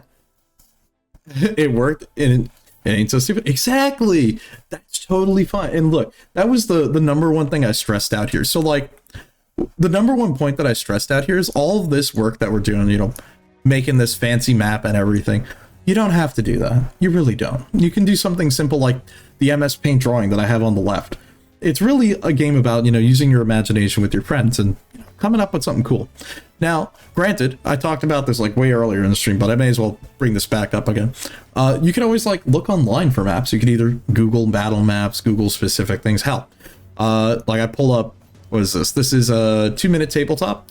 I like to use this as a place to like get resources or sometimes maps, and you could buy it or you could just download them for free. You can use that, and if you're playing with your friends, that's okay. There's other places like, you know, you got Reddit. There's a good example, and like you can usually sort by specific things. It's funny, the Reddit is not too bad if you're trying to find like cyberpunk maps, because that's kind of difficult. At some point, I think I would want to try to run a cyberpunk game, but it kind of depends. My friends are kind of torn, where they're not sure if they want to do like what's it called? Either I think it's Cyberpunk Red, which is the new one, or it's Cyberpunk 2020, which is the old one. And I've read Cyberpunk 2020. That's pretty good. Let's see. Use all your maps, and now you use tiled and isometric sprite maps. Yeah, that's awesome. And like these are like more examples of places where you can just find maps, and it's like awesome. I think it's great that, you know, if you want to make a map, you have the tools. Like for example, I'm using Incarnate here, but there's other things like Dungeon Draft, other things like Paint, Photoshop. Don't do what I did. My first time, I used Photoshop. And oh my god, dude, I spent way too much time making some maps that we looked at for like 20 minutes and then we never looked at again. And I'm like, man. So, like, what I will say is, you know, think smarter, not harder. Yeah. Look, man, tell you what, hold on. Let me pull up in OBS. I'm gonna hide this for a second, really quick. 1 second, because let's see, you try to not use do battle maps or games that require battle maps. Fair enough. Let's see, have you tried Starfinder since it's closer to Pathfinder 1e? I actually haven't yet. I do want to though. Starfinder is on my, look, I have my bucket list of TTRPGs that I want to play, and that's definitely on the list. 1 second, I'm just opening this up in don't worry, because I'm using because the Incarnate account that I'm on is shared amongst me and my friends. I'm like trying to make sure I don't accidentally show the email address. Sorry guys, 1 second, I'm just finding the map. I can pull up an example for you. You know what? This is a good example. I'll pull this up too, because this is another map that I've worked on that I can show off a little bit. What about this one? Does this one look okay? We can maybe look at that too. Look, now we're just going into oh man, oh no, I see. Oh, these all right, I'm gonna show off a little bit of this. I'm gonna feel so embarrassed. Oh my god. Okay, I'll show it. This is gonna look so scuffed. Okay, but I want you to know all. I built this half in Photoshop. This is I'm so embarrassed. Okay, all right. We're gonna look at some old maps that I made together. We'll do it for fun. How about that? All right, we'll pull this. We'll pull this. Why is this work in progress? Oh no, we need this. Hold on. Oh god, that looks horrible. All right, that one. Oh my god, some of these old maps that I've made are... oh, they're pieces of work, alright, hold on. Let me see what else. We'll look at some maps, why not? We'll have a little bit of fun, and we'll go with this too. Hope this one works. Wow, I created this map 3 years ago. Wow, yeah. No, I guess I actually just started DMing a year after I started playing, damn. Come on and be judged. All right, don't worry, I got you.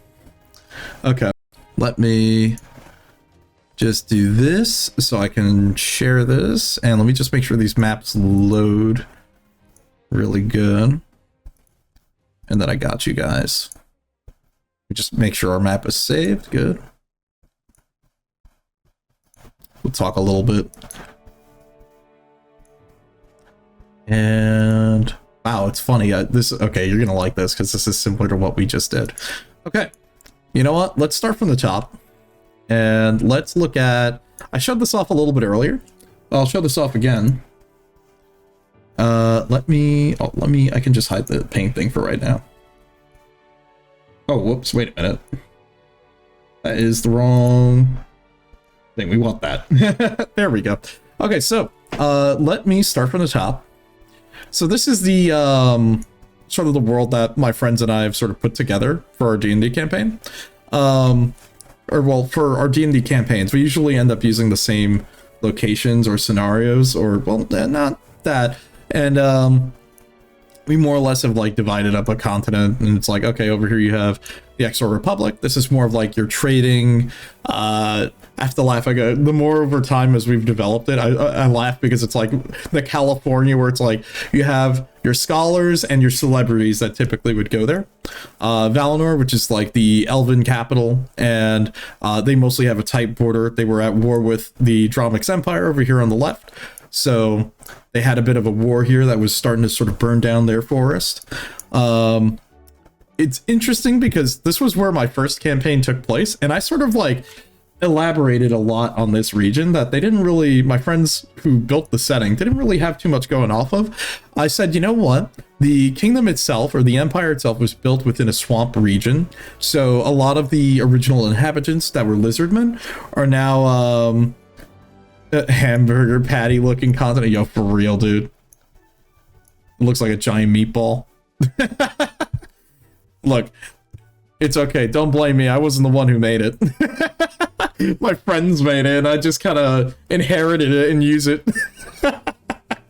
Lots of fun. So yeah, like, so this empire was originally built in like, I build it up, and I'm like, okay, they're the Italians, yeah, probably. So I build it as, okay, so within this place, the original inhabitants of the swamp were lizard folk. They were coming from the mountains. They were sort of like an interesting descendant of like Dragonkin, and they were still permitted to somewhat live in the vicinity, but they live in the sewers underneath the empire. So it's basically like a walled fortress city. They live beneath it, and it was something like that. Mamma mia, come into my city. Yeah. So down here is the desert region, which I do have another map of that I'll show you for the desert campaign that I was sort of putting together for my friends. Up here, Elven Kingdom. I didn't make this. It's funny. I really didn't end up making this. I just kind of like pick and choose little places on this map to sort of make a campaign. And I have to thank my friends for like putting that together. And a lot of it is, yeah, they're using like the parchment tool set that we were just using. We actually, I don't think we have like any like too much development story-wise for this region of the map. Republic, and then out here on the outskirts, this is like around where my friend's pirate campaign took place, like around here. So there's that. Let's take a look at another map. This is one that I actually did hook up. So it's funny. So this map is interesting. This was the first time I really had exploring in a campaign, and it was a very small thing because this was like my first time doing exploration. I know, very silly.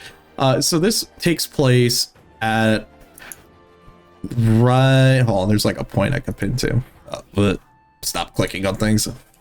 This takes place, I want to say, right about here in this continent. So it's the border between the Republic and the Elven Kingdom. Let's see. You admit when I try to make up characters, you use Hero Forge. Honestly, I haven't used Hero Forge before. I've heard some people like it and some people don't. It's funny because I hear people talk shit about D&D Beyond, and I'm like, I've never used D&D Beyond. I'm sorry. I've never used D&D Beyond before. Because whenever I look stuff up, it's like, dude, okay, I gotta say, 5e Tool is awesome. I wish we had something like that for like 3.5, because the only thing you have for 3.5 is like a very broken website that you can't even use filters on very well. It just doesn't work. But there's like good resources, but it's kind of annoying because you have to like really skim through it to find what you're looking for. And if you don't know what you're doing, you're kind of shit out of luck. 3-5. What a pain in the ass. Anyways, so this is a map that I made. The idea was the players were coming from a village, and I think I've talked about this campaign maybe once or twice. Let's see. It got a little better now. You can actually make models better. Oh, that's good. So the players would be coming from the northeastern corner, and the idea was they had to sort of go down the path and go to investigate the issue that was coming from deep within the woods. The idea was that there was a curse that was being placed upon a lot of the people, whether it be like some sort of fey enchantment that was turning them into like woodland zombies. So the idea is the players would need to try to check these different alcoves within the woods to see if they can find any survivors. And they would sort of go from there, go down the road, and then go over to here. And the path down here was just blocked off for the sake of it being blocked off, because that way would have led towards the Elven capital, or the Elven territories. So I figured let's not do that. And have them go across the bridge. I remember I actually had a very fun encounter on this bridge where we had like the zombies that were exploding and like just dealing damage that way, and like the cursed knight on the bridge. It was fun. As they proceeded down the road here, they would go to the witch's house. There was like a lost tower here, and then they would finally make it to the lake where the heart of the issue was, where it was like a spirit that was possessed. It involved a love story between an elf and a human, and we sort of had to go back and forth a bit like that. It was a very interesting and very fun campaign. Overall, I think this was fine. This map is fine for what it was. It was the map screen to get the party going. It was kind of like my first attempt at getting them to, you know, explore a bit. Now, the next thing, this is more of a close-up on the desert region that we did, and this was me trying to sort of make a more interesting campaign for overall. The goal here was the players start in the base camp over here on the upper left. I'm sorry, I don't think you can see my mouse cursor very well, but they would start there, and then they would go through these different mines, as the idea was a meteor shower had just came across the desert, and it landed it landed meteorites in different locations, and people are sort of doing a gold rush to try and get the metals. Lo and behold, the metals turn into elementals, and the big bad guy that they fight, once they have all of these elements, they get to go to a temple, and in the temple they get to fight a djinn or a genie. And I was like, you know what, that could be a really cool idea. Have a big djinn as the big final boss of the desert campaign. You know, do something fun with it. Involve the elements that they find, as they would be gaining boons as they're looking through these different locations. And that was kind of the idea with that. This was like I want to say like the first big attempt at trying travel in a campaign. I was not ready at it. I was not very good. But that's sort of why I've sort of taken it back to the workshop. And I'm like, I do want to run this campaign. We did like maybe a session or two, and I was like, you know what, let's put it on hold for now. But I have a better idea of how I would run this campaign better now. What else? Oh man, okay, so these are the clunker maps. These are the ones that I'm not so proud of. I'm a little embarrassed, but let's get through it together, okay? Let's look at the first map. I put a lot of work into this map. So this map is still following the idea of, what's it called? This map is still following the idea of the first campaign that I ran.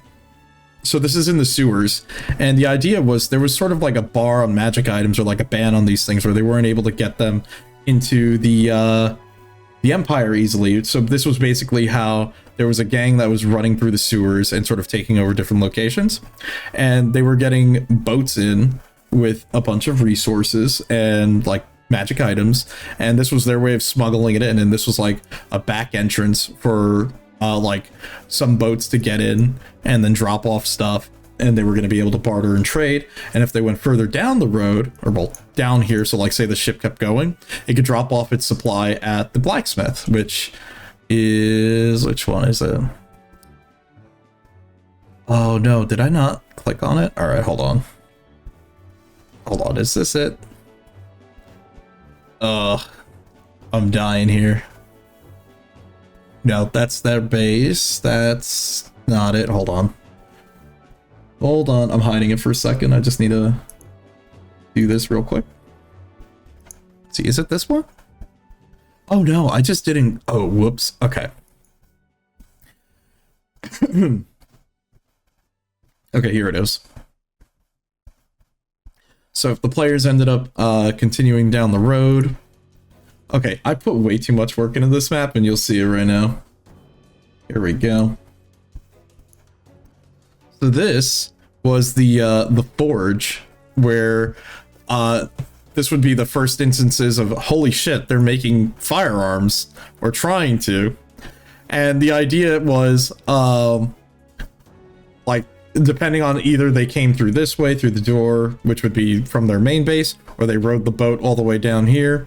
This would be sort of the testing ground, where you have the place where they're, you know, testing the firearms. Here they're making weapons and stuff for essentially what was going to become a revolution in the Empire. So this is like a whole big thing. This was, I think, like one of my favorite maps that I built. And then up here was like the little cove where one of the engineers would just be relaxing. Like this was his sort of abode. And then you'd have the hard-headed blacksmith who's just always down here working. And who also ended up being the leader of the gang. So this was a fun map to make, you know, a lot of different layering, different objects, putting a bunch of clutter around, even going with the brush and, you know, going in like putting scorch marks. Because look, they were probably trying to fire a cannon here. Maybe something exploded, you know, them experimenting. And the idea was the Empire was sort of pushing technology and stuff so they can sort of have their revolution, you know what I mean? So that was fun. I hate to admit it, boys, this map was never seen in the campaign, because I ended up having to call it. I was like, you know what? It felt like maybe it was a bit too much for me to sort of run as my first campaign, and it got a little bit too big for me. And my players are more experienced than I am, and I was a very inexperienced DM. So sometimes that's okay if you have to call it quits or maybe back up a little bit if it's maybe too big for you. That's okay. Yeah, exactly. Of course. Hey, I mean, look, that's why I saved the map. So on that note, here's a map I'm not very proud of. Yeah, experienced 3-5 players are terrifying. Exactly. And that was kind of the problem I had, because my players are experienced 3-5 players and they know the game way better than I do. So I was like, I have no idea how to do this. Like, this was my first campaign and these guys are like sweaty. So I'm like, okay, this guy has like 30 AC or like 25 AC. I'm like, bro, I don't know what to do, bro. So the idea was still, this was the sewers, this was more exploration. There was sort of a junction point where they could have gone to like a number of different locations. This was if they went down an eastern path. This would lead to sort of an alcove where maybe there was a homeless man or another bandit. You would lead through here. There would be a dark encounter since there would be no lights here. It would sort of go down. You'd either follow up to the north here. There was a secret door that was here in the tabletop. And over here to the left, yep, exactly, a sewer dungeon. And then to the left led to the base. But if they kept on going forward, going through here would sort of lead to like a back place where maybe they would have a prisoner or something, you know, and there was like a little hole in the wall here that they would have to like squeeze their way through to go around and try to find. So, you know, a little bit of creativity, how to just kind of figure it out, you know. Lots of just trial and error, and a lot of this stuff was like photoshopped by me and then dropped in, and it was like way too much work. Let's see. Have you ever heard of Warhams? No. Let's see. You knew a kid that used to read Pathfinder books for fun and make impossibly strong builds, like a level 1 character that could solo Cthulhu. Oh my god. Let's see.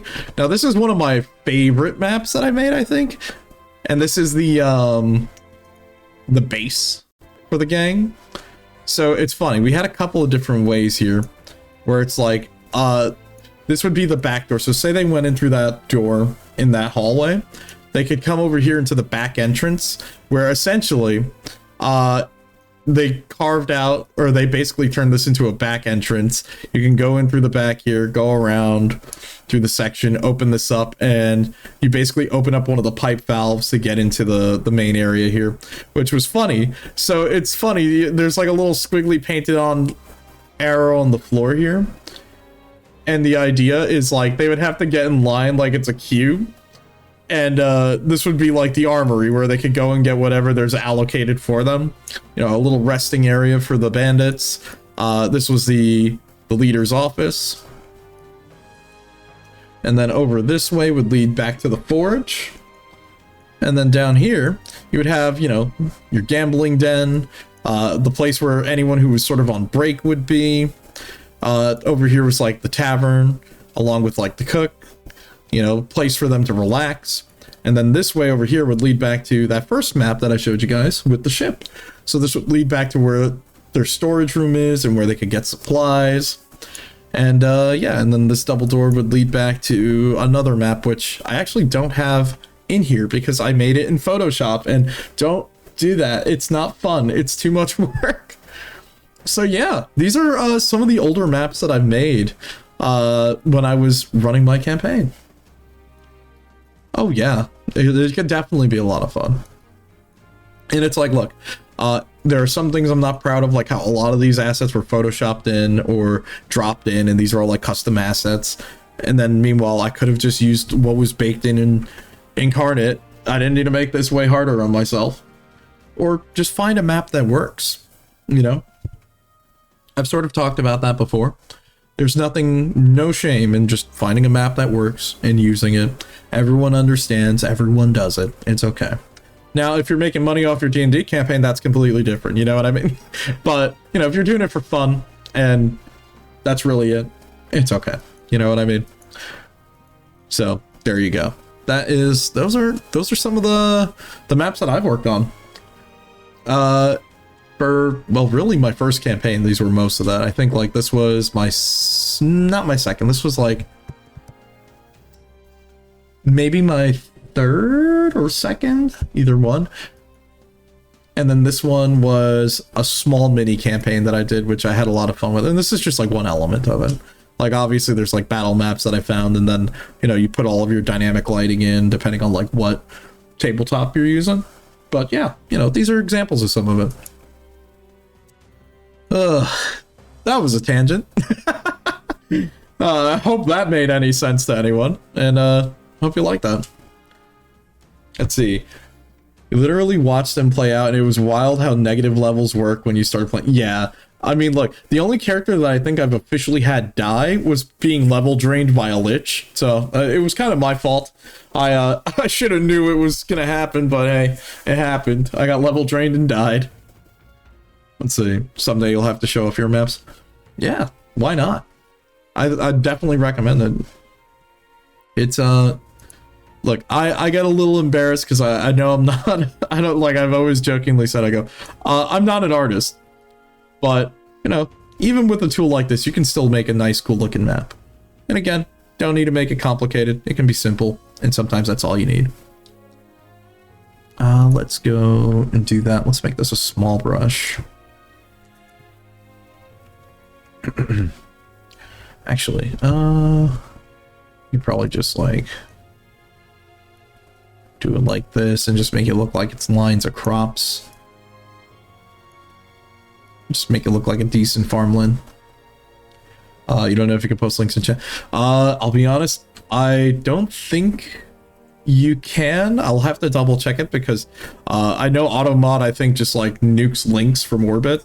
So, worst case, if anything, I'll either see if I can tweak that, or you could try to just send me a message through, oh, nope, dang. Alright, hold on. Will it work if I do this? Hold on. Like, hold on. Let me, you know what? Let me just tweak the setting real quick. Also, thanks, Hawkins. I think it's mostly because, whenever, like, those, like, bot messages drop in, they usually just, like, spam links, so I usually have to tweak that. Hold on, let me see. Can I allow links temporarily? Sure, I can do that somewhere. Oh my god. Gotta get that Discord server going. It shows you posted, it didn't show up. Oh no, it didn't show up on my end. Okay. You know what? Hold on. Let me see if I can just tweak that real quick. I know the Discord server. I don't know. I've thought about doing that at some point. Maybe. It's just kind of like a backlog idea. Oh, look at that. Nightbot can do it. Hold on. I know, we're getting tangents and sidetrack. You probably just use Kyle's. Yeah. It's funny. I think I talked with him about that at one point, and he's like, he just goes, dude, he goes, you should just make your own server. I'm like, I should probably at some point make my own server. We're just pretty small, so 1 second. What if do this? We can show off all the homebrew. Yeah, definitely. Yeah, I do think at some point I'll set one up, and we could probably like have a channel so we could put like a bunch of D&D stuff, because yeah, like the homebrew stuff is awesome. I love seeing a lot of like creative stuff like that. I do have to say though, let's see, can you use it too? Yeah, no problem, Leaf. You're cool. I do have to say though, the funny thing about when it comes to like homebrew, dude, 3.5 homebrew is disastrous. Don't ever look at that. It's either like really, really overpowered or horrendously underpowered. That's just how it is, you know? Let me see. Automod. Is there a way? Come on, Automod. We can like let Smart Detect. Oh, never mind. Okay, yeah, Automod's just gonna like nuke it. Damn.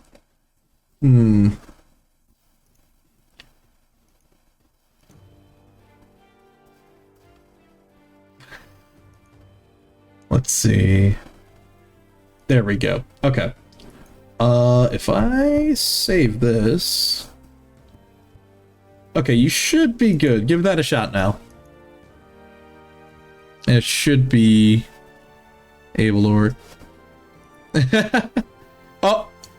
Oh no. Oh no. All right, hold on.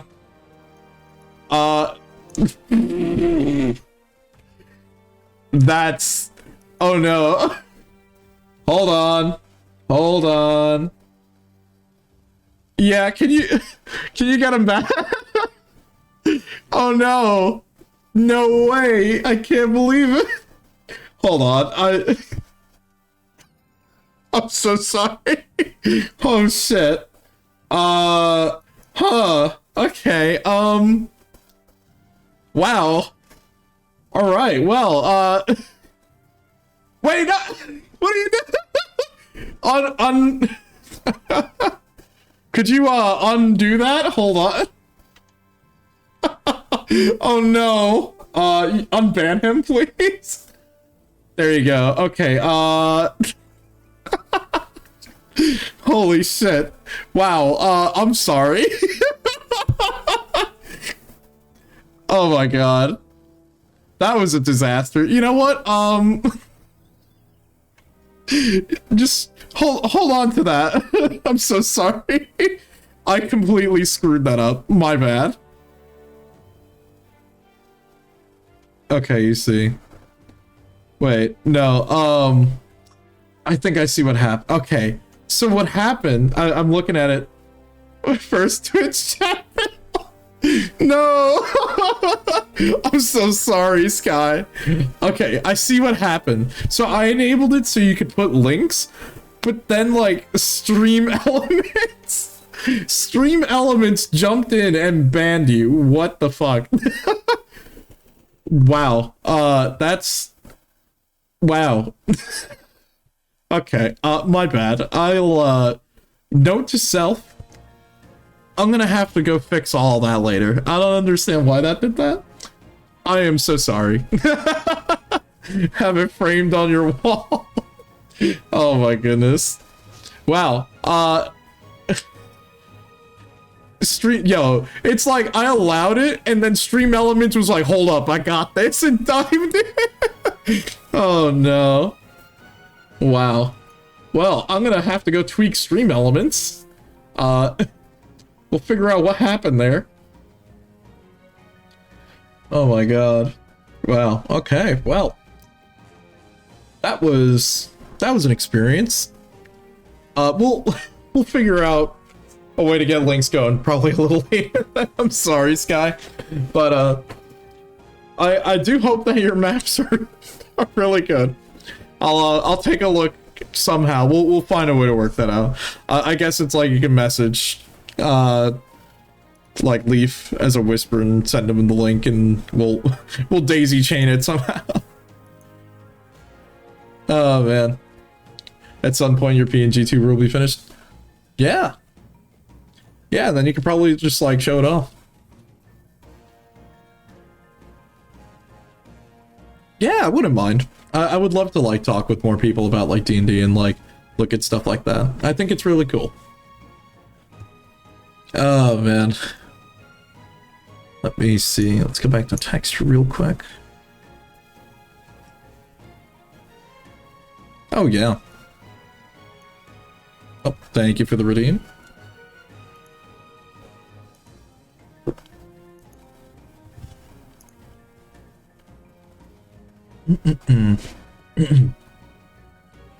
Let's see. What else? We think. Okay, we've got our basic, well, farmland in quotation marks. We got this southern side mostly figured out. We could probably add a little bit of texture around the rim there, but should be okay. Let's see. Should have some maps. Let's see, it's on your profile at least. Okay. I'm trying to figure out what maybe we should put over here on the left side of the map. Maybe we can figure out something. Let's see. We've got the mountain village over here. What else? Some more stuff over here on the right. We can... There's like a couple of spots of... Let me just like put some markers here. Just so we can figure out what to do with the space. Ambush Valley. Yep, probably.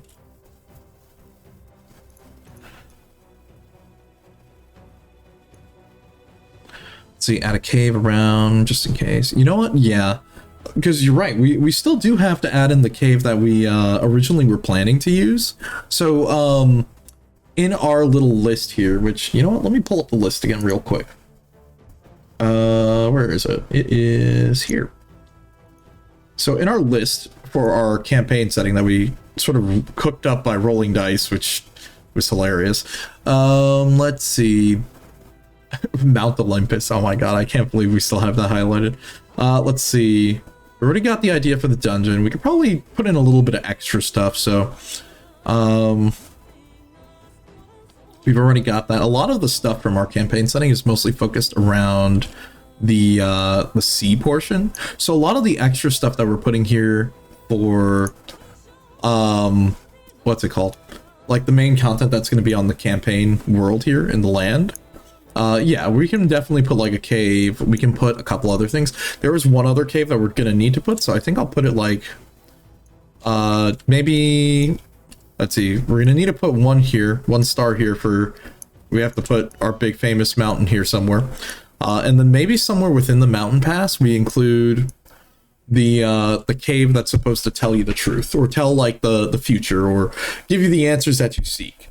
That is the one thing that we do have on our list. So we could probably go with that. Let me like jump around on this soundtrack. You know what? What's a fun track we can listen to real quick? Ooh, I know what we can listen to. Is it... Not that one. Boom, boom. It's like my favorite track in this. Ah, here it is. This one's a fun track to listen to. Little bossa nova. Let's see what else.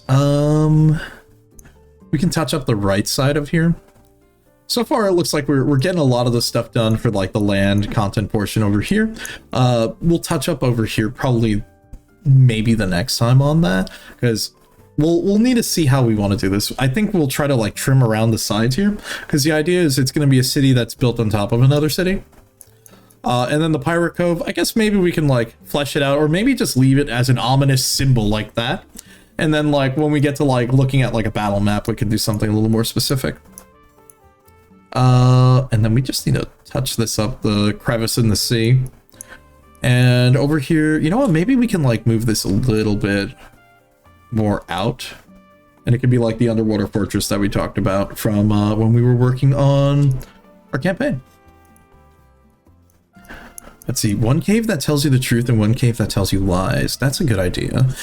Maybe a mountain trail that cuts through the whole ass mountain range, but it's a prime spot to get ambushed by giant. You know what? That is good. That is good. I'm with you on that. And see, they're right next to each other, and the monks who run it actively try to fuck with adventurers. You know what? Good ideas, actually. You know what? Let me just make some extra markers here, because this will actually be a good idea, because it'll give the mountain range a little bit more of a purpose rather than it just being the kind of the butt of the joke from when we were writing the campaign, which was, well, Mount Olympus, just because it was in the book. So we'll put some additional like locations here on the map. The Cave of Truth and the Tunnels of Bullshit. I like that. That's good. Yeah. Okay, so let's go back to our textures. Go back to foreground real quick. Let's see, and we can have it do it like a little bit of a dotted path.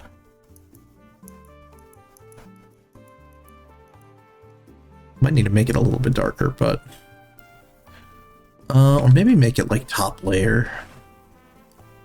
Maybe.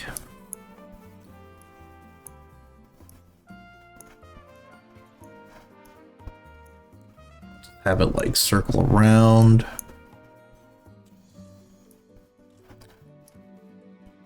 Maybe curve. Go through here. And then reach its peak. Yeah. Let's see. Like a bar where you play Chohan, fight someone to gain information. If you win, you get some gold as well. Let's see. I do like that. We can have this sort of mountain range path. I like that. I think that's very good.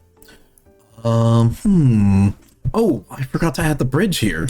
Hold on, let's do that really quick. Let's add that little bridge.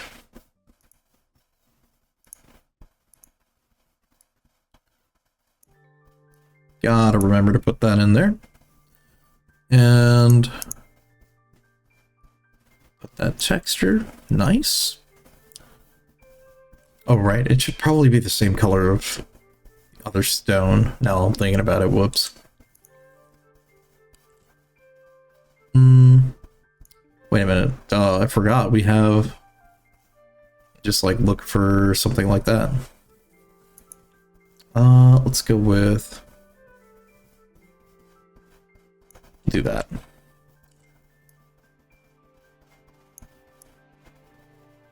There we go, and let's make it consistent.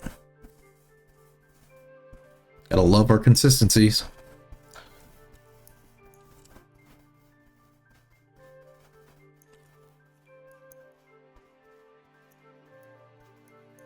Okay, all right.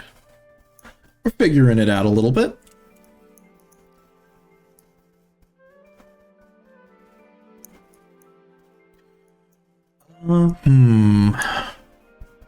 We'll figure out what to put over here. You know what? We're gonna put some of these hills together here. Maybe we'll put something over there. We'll figure out what to put over here. Let me see. Do we have any markers for caves, actually? Because if we do, we can put some of these in here. Let me jump back to, I think we were looking at parchment. And let's see, what about cave? Okay, there are markers for this. Okay, we got a little bit of variety here. Let's see. Maybe we can put one here. We'll just actually adjust the size on that. So maybe... Here's what we're going to do. We're going to move this up. Put this like that. There we go. That's looking pretty nice. See, lakes are also a good spot. Yeah, you're right. Actually, we could put another small lake around here. Good idea. Very, very good idea. Completely forgot. You know, that's also... Okay, that's actually also the other fun part when you're making a map. Learning a bit of the geography of a region. So, like, when I was working on that desert map, like this one, it's learning that, okay, some of these areas on top of, like, steep locations are sort of like badlands a little bit. And then, like, over here on the right side, there was a lot more, like, badlands around there as a result of, like, the mountain range. So stuff like that's kind of fun. You get to revisit a little bit of old topics. And jump back here. Okay. Let me put... Let's see, let's subtract it. Let's do a small lake, like form it around here at the bottom, actually. A little bit too much. Let's do... I need to tweak that a little bit. We'll start from like right here.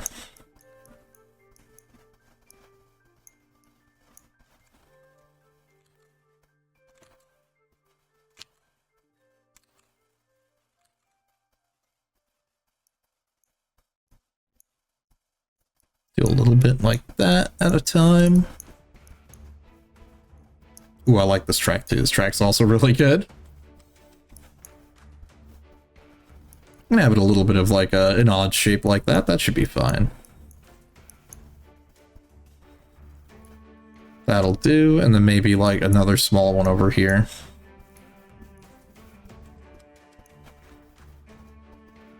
Yeah, there we go. Now we're starting to like give it a little bit more life.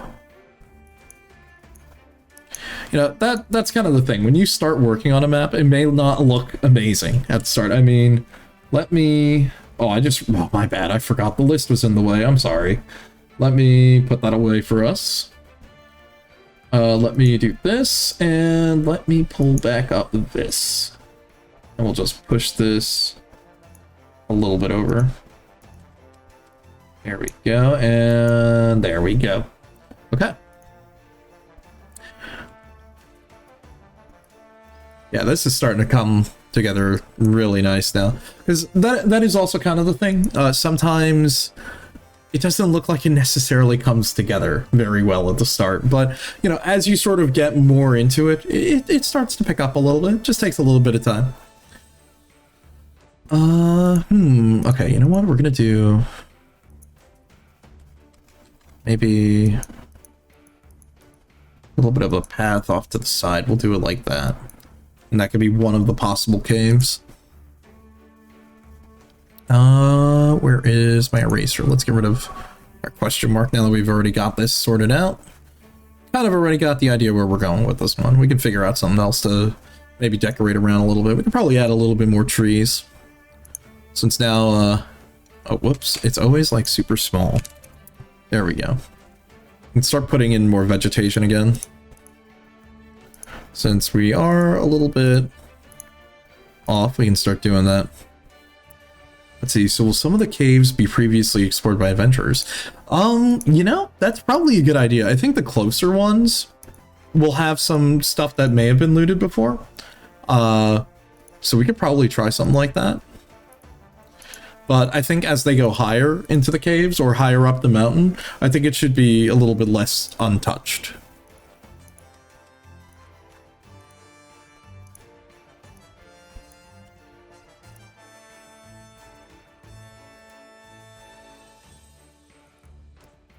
Yeah, there we go. That's looking pretty good now. Now we just have to figure out what to do up here. I think maybe we do like a mine over here. You know what, Hawkins? There's no bad suggestion. Hit me. Go for it. Also, if you ever wanted to do an in-game horse race, you recommend checking out the horse racing drinking game. It uses a deck of cards. Oh, okay. Yeah, why not?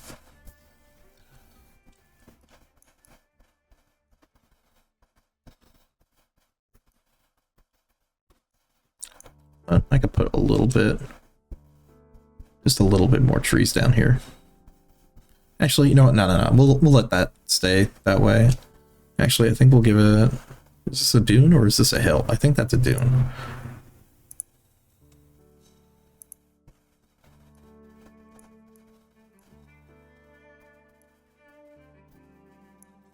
Whoops.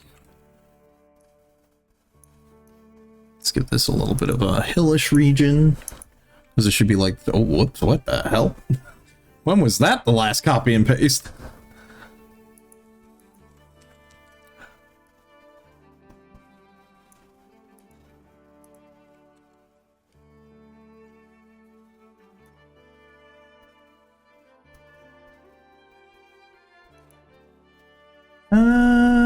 Yeah, that's fine. I don't want it to look too barren. And when in doubt, just put a little bit of a hill here and there. So history-wise, we had ancient writings that is just like meme posts, like higher up the mountain says, yeah, this is high. Why not make it a chance of something like that? You know, that's not a bad idea. You can do something fun like that. We could probably do something similar. Yeah. Like, I mean, after all, this is supposed to be a land where the gods kind of cursed it, so we can do a little bit of fun stuff. The gods can do a little bit of trolling, you know? I'm not against it. The Souls-like message. Yeah, you know what? Why not? It'll be funny. We do a little Zeusin. Yeah.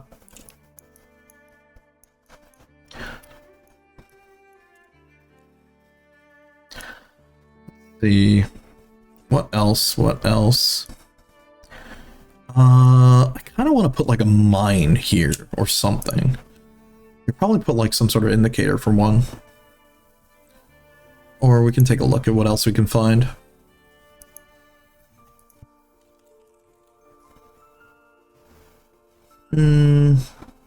Maybe. What is the climate like in the north? So the northern region of it is more highlands as it would sort of progressively go up. And like this would be sort of like the central mountain range that I guess what we're looking at would be like a close-up of an island. So this would be like where this where the central capital would be, and like the hub for ships coming in, smaller fishing village, farming village. Over to this section would be sort of the jungle, or what would have started as the forest and then turns into the jungle as it goes further down south. And we'd have like another pirate alcove where they would come trade. Maybe there could be some ruins of the old civilization around. The mountains are basically going to be for a lot of like other things are like, I know we rolled a couple of things for our table. So we have our cave that's going to be telling you the truth. We could probably put in the cave that tells you lies to sort of be like a counterbalance. I do like that idea. We might do that. Another thing we had here is we could say this was like the northern region here. Could have been like the older capital. Wow, this is the wrong track of music to hear. Hold on. Let me switch tracks real quick. So the northern region, like up here, is supposed to be like the old capital, since our background, like the background that we rolled was it was a rise of an empire, it fell, and now there's another empire that's more based on religion. It's very interesting. I had to laugh because while we were rolling stuff, going through like the tables in the DM's guide, it started becoming a very interesting writing prompt where I'm like, damn, I didn't know I was making a weird fantasy version of Pirates of the Caribbean. And I love it, so I'm cool with it. It sounds like a lot of fun. I was surprised by the amount of seafaring that ended up being a case. Ooh, Glacial Valleys is a good idea. I actually haven't ran any sort of scenario before that would be in like a colder environment like that. That could be a fun idea. Yeah. You know what? I'm gonna just write that down on the side. 1 second. Golden environment. Glacial Valley. Just writing that down on the side. Let me get some music back on. You know what? Let's go with this. This is always a great track.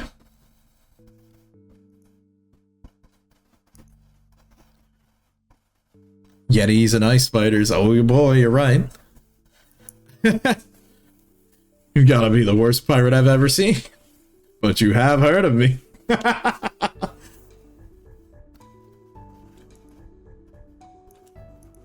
You know, overall, so far, it's starting to come together. Once we've got this section done, we basically got a lot of the land portion. We could probably try to flesh out the sea a bit more, because I feel like we can add a little bit of something fun to over here and on the sides, maybe. You know, it doesn't need to be so grandiose. And again, I guess we also should maybe prevent scope creep, where originally the point would be to run this as like maybe a one-shot, or like something we could do maybe a session or two of with, I don't know, maybe some people. I could ask some friends if they'd be down to do a stream campaign. But, you know, it would be simple. It's also funny because when I've done D&D with my friends, a lot of us, we just use like the text chat for most of our role playing. So we usually use that as like a way to like pull up the log and double check, hey, who said what? Or, you know, figure out things down the road. It's also fun because sometimes we'll like go back into our old campaigns and like read through some of the fun moments that happened. So it's going to be interesting because this would be more of, well, speaking like how normal people play D&D. Man, wow, you know, the more I'm thinking about it, maybe I'm the weird one here. Because, like, my friends who are younger than me taught me how to play D&D 3.5, and I'm like, I'm not 40, I'm not old. I'm not even 30. Holy shit. And they got me to play 3.5. And it's funny, it's like, now that I'm thinking about it, it's like, I think one of their dads must have taught them 3.5 or something. So it's like, they got me to play 3.5, and, well, I guess now I'm the odd man out, because, most of my friends just all play 5e. And I'm like, I didn't play 5e before. Oh man. What a time. 3.5 was mostly in 2000s. Yeah. You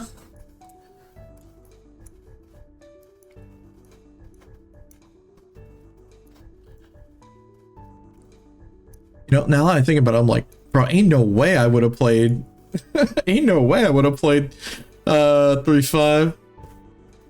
If it was their dads, it probably would have been like AD&D. Oh no. Oh yeah, dude, I remember, I think I watched a video of like Puffin Forrest going through the AD&D handbook, and that video had me just laughing my ass off, dude, because it's so silly how mean Gary Gygax is in that book. He's like, why would a noble go on an adventure? He has money. He doesn't need to go. Tax him. And I'm like, dude, this is like ridiculous. Some of these things that are written in that book are just so outrageous. And I'm like, dude, why would you play D&D? I'm like, this game's made for assholes. Oh man, that, and it's like the way he describes the DM is so mean. I'm like, damn. Why would I ever want to be the DM? He's like, it's you versus the player. Kill the player. I'm like, that's not fun. He goes, I don't care what's fun for the player. Oh, man. What a disaster. Oh, man. Let's see. Let me do a quick time check.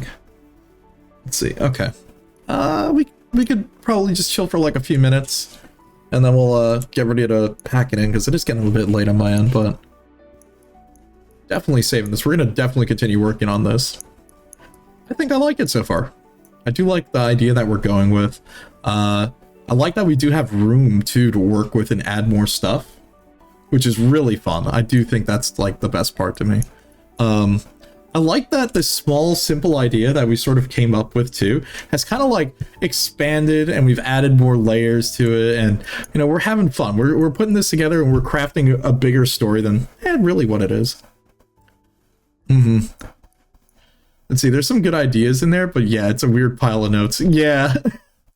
It's definitely a fun read at least once, because it's like, dude, I've never seen someone be so angry writing a manual.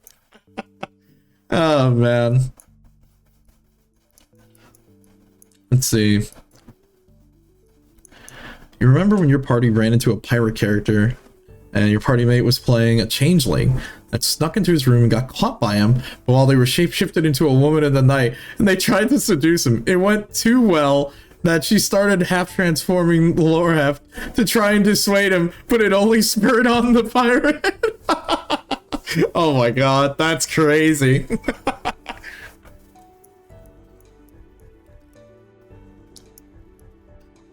Oh man, it's not the worst thing. Let's see, you've heard someone do out of spite. After all, there's the guy who made a beer brand out of spite towards Germany. Damn.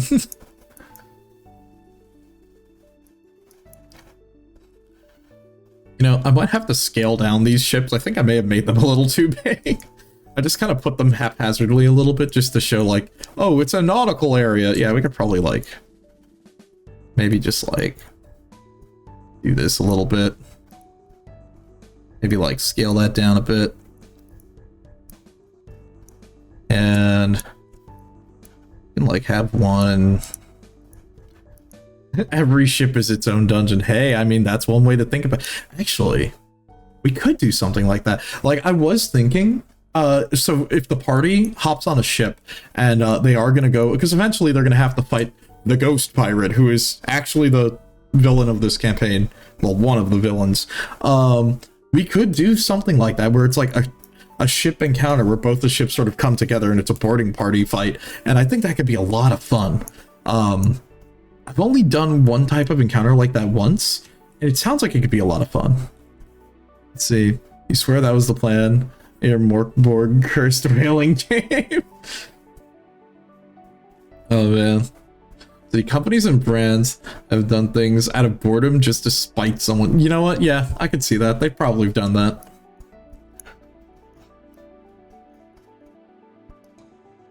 Let me just write some notes for myself real quick.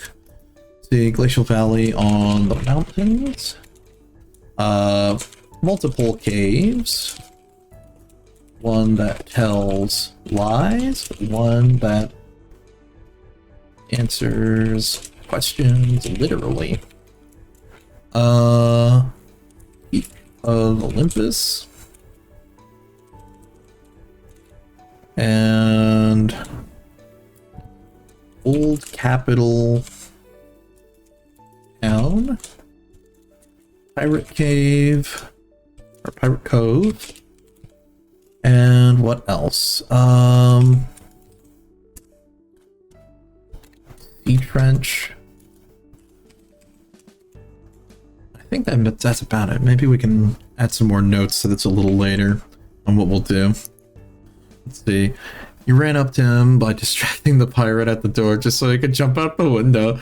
But he was talking. Oh my god. They didn't get what I was trying to do and just sat on the windowsill. Oh my god. Oh no. Oh boy, oh boy. I'm gonna save this actually, and let's start getting ready to pack it in for the night, because it is getting a bit late on my end. So we will definitely pick up working on making this map, probably next week when we continue doing our usual like weekly D&D stuff. But let me save that, save it again, just because, you know, gotta be sure. Better safe than sorry. Oh, thank you, Sky, and appreciate you popping in, even just hanging out. And sorry about the chat ban thing. Thank you for the follow. Yeah, have a good night, man. And let me transition us over here real quick. We can start wrapping up for the night. I gotta say, hey, you'll remember that. I appreciate it, at least. So I gotta say, hey, thanks again to anyone who sort of popped in here, whether, you know, we're hanging out or not, or, you know, just having fun making maps, just chatting. always a good time. And I like telling stories about like crazy tabletop stuff and going back and forth. It's always a lot of fun. So on that note, I gotta say, yeah, thanks again. And here are my links. Bam. Usually throw up announcements whenever I'm gonna stream, either on Blue Sky or Twitter, whatever floats your boat. On the YouTube channel, got shorts coming out. I have the VOD channel, which don't have a link there, which is weird. But the current thing on the VOD channel is the Persona 1 playthrough we did. That's going out.